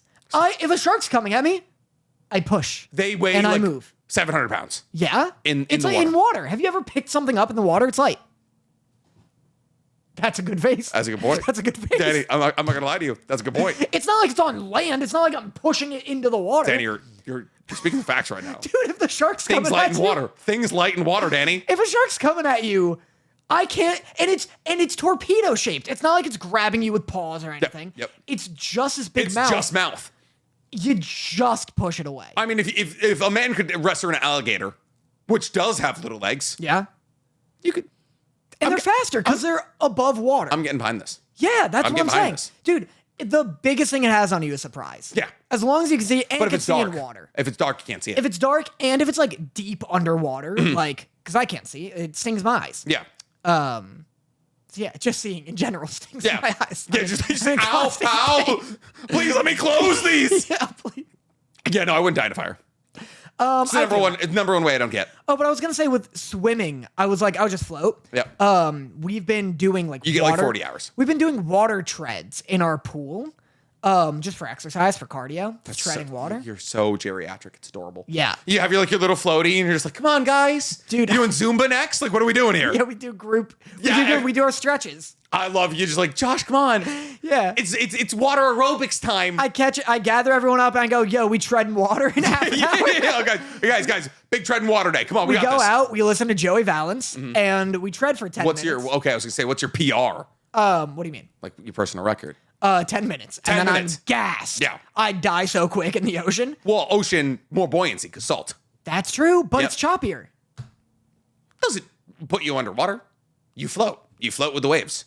Yeah. If you're floating, a wave doesn't matter. I think you're right. Unless it's like so choppy that it's like crested. Crashes on and you, then you get fucked. No, but I agree. What are other things we wouldn't die to on today? Our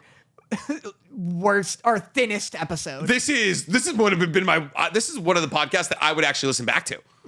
I love this. This is a fun one. This is a great one. I love your take. I love wouldn't die to a fire. Wouldn't die to a fire. Well, because now we can. I like the idea that now we can like power scale. Things I wouldn't die to. Yeah, because now it's shark, 2 wolves, water. I'd die to a bear. I mean, fire. I'll tell you that right now. I'd die to a bear. I'm dying to a bear. Yeah, I have no out on a bear. It's too big. I don't even know. I can't. I wouldn't die to an alligator. What are you talking In about? water or outside of water, I'm not dying to an alligator. They're so fast. I simply jump over it. They're land bound. That's a good call. They are this tall. That's a good strat. Just jump. Can't they go up? God, They're high. They're too long to go up. I feel similarly to a snake. Snakes are fast. Snake fucks me up. Yeah. There's no way. Yeah, I guess so. They're also all about Yeah. surprise. Yeah, and they're really. They're so fast. Yeah, that's tough. They're so fast. No, you're right. Snake gets me. A bear is the same with an alligator, where I'm like, I could maybe survive an alligator. I can't wrap my head around how I'm dealing damage to it. It's got fucking insane physical resistance. Yeah, no, there's too many. They've all their stats in vigor. You're Yeah. not beating out a bear. All you get. Same with an alligator, though. They're armored. They're literally armored. You just hold their mouth shut. That's true. Yeah, And then in the eyes, I guess. you just yeah. got a foot on the mouth. Or just, thumb in or the just, eyes. I'm just holding the mouth shut until somebody comes and helps. Yeah. You know. But Fucking, if by that logic, the alligator can wait for more alligators to show they're up not pack too. animals. We're pack animals. I guess not if you're in alligator territory. Listen, The odds of someone coming up to you and being like, "I'm gonna help that man. He's with a live alligator." You give me a knife. I'm telling you right now, there's not an alligator in the world on dry land. I'm not beating in a 1v1. That's the same. Do you know how fucking me coded you sound right now? You want it? Okay, listen. You can't be like me plus weapon now. Okay, all right, fine. You give me no weapons.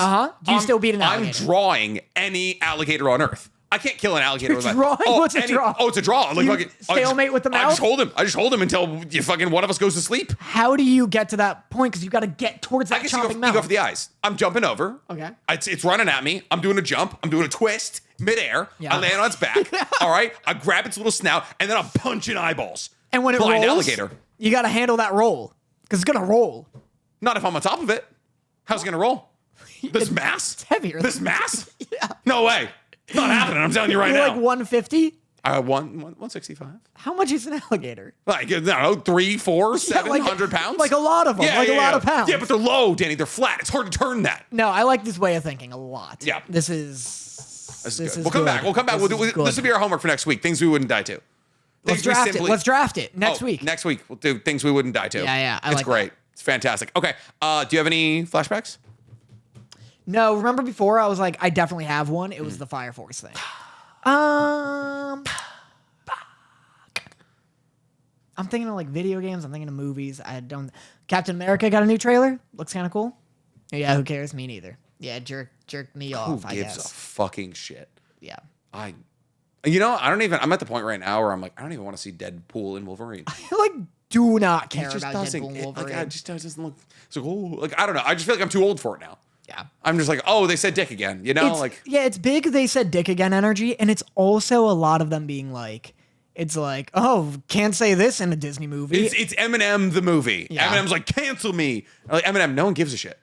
Did you listen to that album? Oh yeah, he's like, I hate blind people and paraplegics, and I was like, wow, dude, way to shoot for the stars here. Say the N-word, Eminem. If you want to, Eminem, if you want to, don't cancel me. Say the N-word. Dude, do it. I feel the same way about Deadpool, Yeah. where he's like, oh, can't say bitch in a Disney movie. Yeah. Oops, just did. As if, and then the fans are like, oh, fuck, that's Yeah. Deadpool.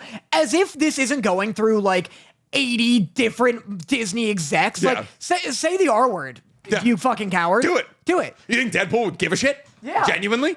What are you gonna do to He's him? not pushing the boundaries. Yeah. If Deadpool comes out, if Deadpool 3 happens and it opens, it's like Disney, Fox Searchlight, Deadpool 3, first shot, interior, Deadpool's house, Deadpool's face, dialogue, Deadpool, N-word. Fucking there you go. Welcome back, baby. Listen, if they did that, I'd be like, Marvel's back. Yeah. Like, honestly, if they did that, Marvel's back. Marvel's back to their roots. Yeah, like finally, fucking like that's the Disney we've been looking for. Walt Disney, the fucking Nazi sympathizer. No, I agree. What did we connect this? Oh, Eminem. Yeah. Dude, I've never been more embarrassed to have ever been an Eminem fan. Mm-hmm. He put out a new album and like he like references like Caitlyn Jenner in like 4 songs. Yep. And he's fucking like, it's so, he's got nothing to be mad about. And he just sounds like a fucking like cranky old man where he's like, he does a skit where he's like, oh shit. And it's like sirens blaring. He's like, oh shit. It's the PC police. They're coming to cancel me. Yeah. It's the PC police. And it's like, what are you Who the fuck is trying to doing? cancel Eminem? No No one one. Like, no one is trying to cancel Eminem. No one gives I a don't shit. know where he got this idea. Like, I genuinely have no fucking idea. Where he was like, oh man, they're trying to get me. He's like, Eminem, just play the fucking, what is it, the Mathers LP? Yeah. Fucking put the fries in the bag. Play Yeah. the hits, get the fuck out of here. Dude, it's this so- 55-year-old man up there rapping, being like, the fucking PC police coming after me. No one gives a shit, dude. That's what's so funny to me about like you being like 50-year-old man rapping. That's what's so funny with like the Kendrick and Drake beef and like Eminem's beef. It's like these are grown mans. These are grown men singing songs about each other. Yeah, like literally. Like, ooh, so tough. It's super romantic. So tough. It's very romantic. It's very cute. My best boy this week Gone. is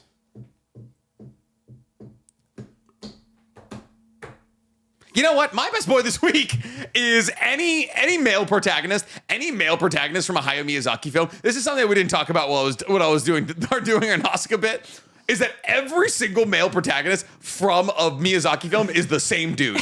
It's the same dude in every fucking movie. It's a slightly short, brown-haired man who's like just kind of competent enough to not get in the female protagonist's way too much, but also like just incompetent enough to need them when it really matters. Can I say a hot take? Yeah. First off, same to me not having a best boy. Yeah. My hot take, Hayao Miyazaki is the only like writer director to have such great success without writing a single deep character. Yeah. Yeah. Like- yeah. All of his characters are so one-dimensional. Mm-hmm. At least the male ones. At Sophie's least- vain, Howell's vain. Howell's vain but insecure about it. Yep. And again, I love Howl's Moving Castle. Mononoke's like one of my favorite movies of all time. There's like not a lot of complexity There's never in really, the characters. You know, ironically, the Yeah. biggest character development arc we probably see in any of the Miyazaki films is the boy from The Boy and the Heron, yeah. who has to like learn to give up on his mother kind of Yeah. thing. Like there's like a full character arc. The rest of them kind of start out and end as the same character.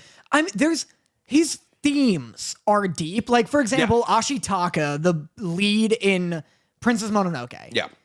He's not necessarily like I wouldn't put him in like a ranking of like most interesting characters. Yeah. But the theme around it where he's like a pacifist with this nuclear arm Yeah. is interesting.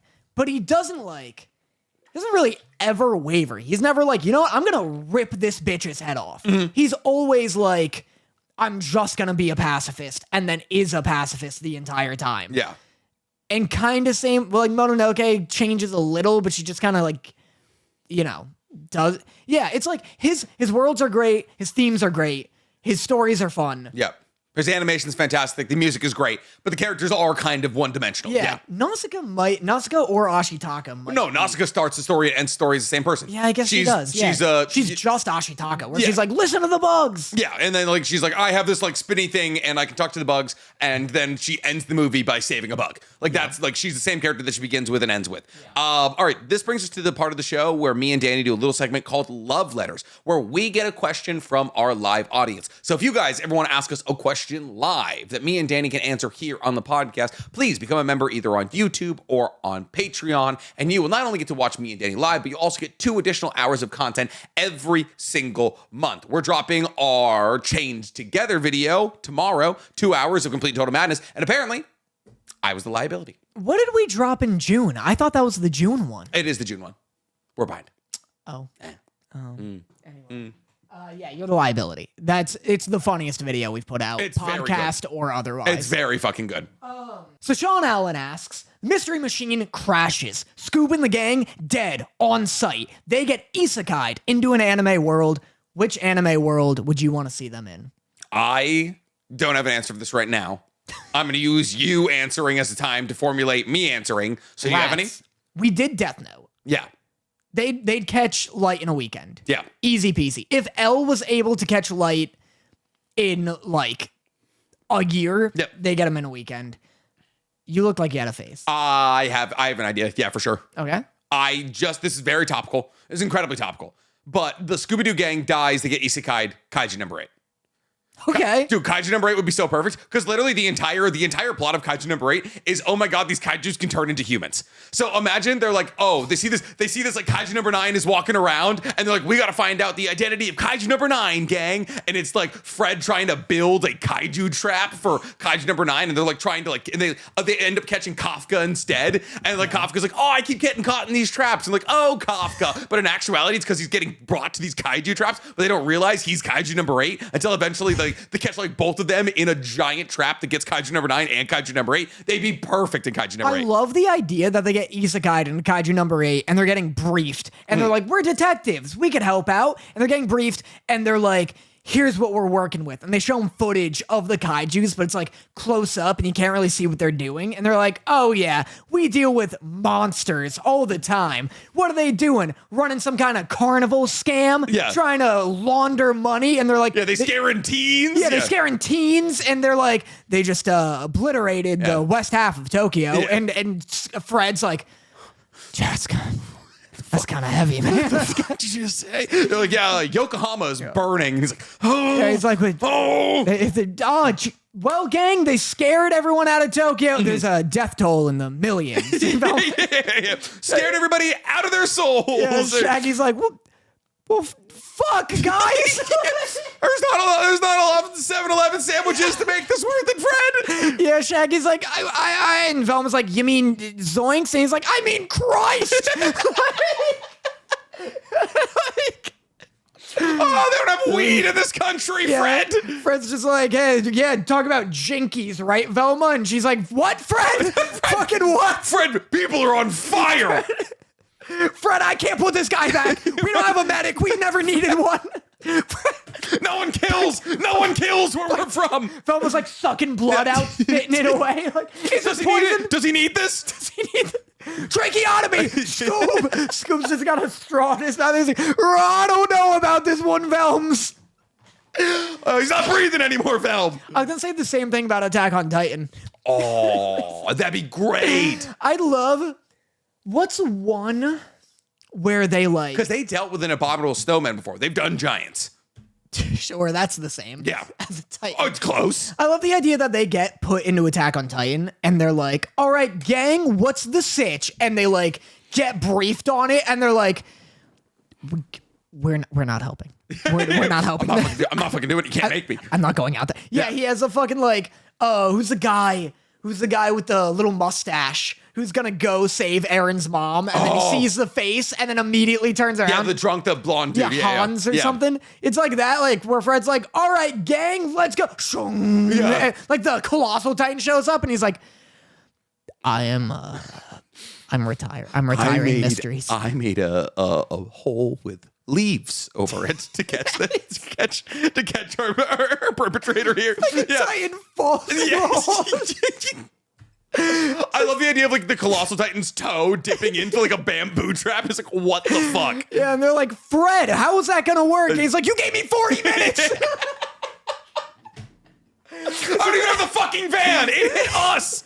His fingernails are like raw and torn off. He's like, you gave me nothing. His ascot's just covered in dirt and blood. None of you ever give me anything. Help, Shaggy. help for once. It's like, oh, I'll help myself to a sandwich. Help with the crime. Oh, fuck.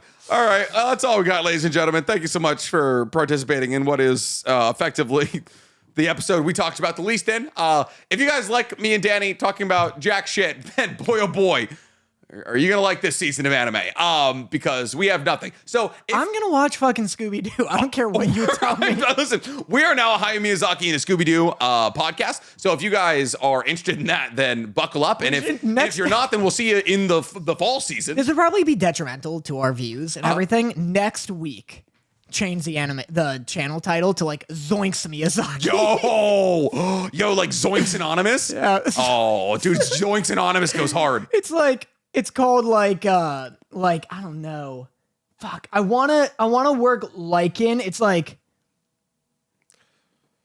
I don't know. Fuck. That was sick. That was sick what you just did. That was sick how you just stole everybody's time. I have nothing from Miyazaki. This fucking talentless hack. Yeah. Gives me nothing to pull from. There we go. We go like Zoinks Totoro. Like that's nothing. That's nothing. That's absolutely. Oh shucks, Scoob, we missed the cat bus. Shucks. Scoob, stop barking at the cat bus. Fucking Stank puts it out. It's supposed to be called Aw Zoinks. Yeah. It puts out its Aw Shucks. Oh shucks. Yeah. Like what have they ever? When have they ever said shucks? But all right, that's all we got, ladies and gentlemen. Thank you so much for checking in. We appreciate you guys. Please become a member over on the Patreon or the YouTube.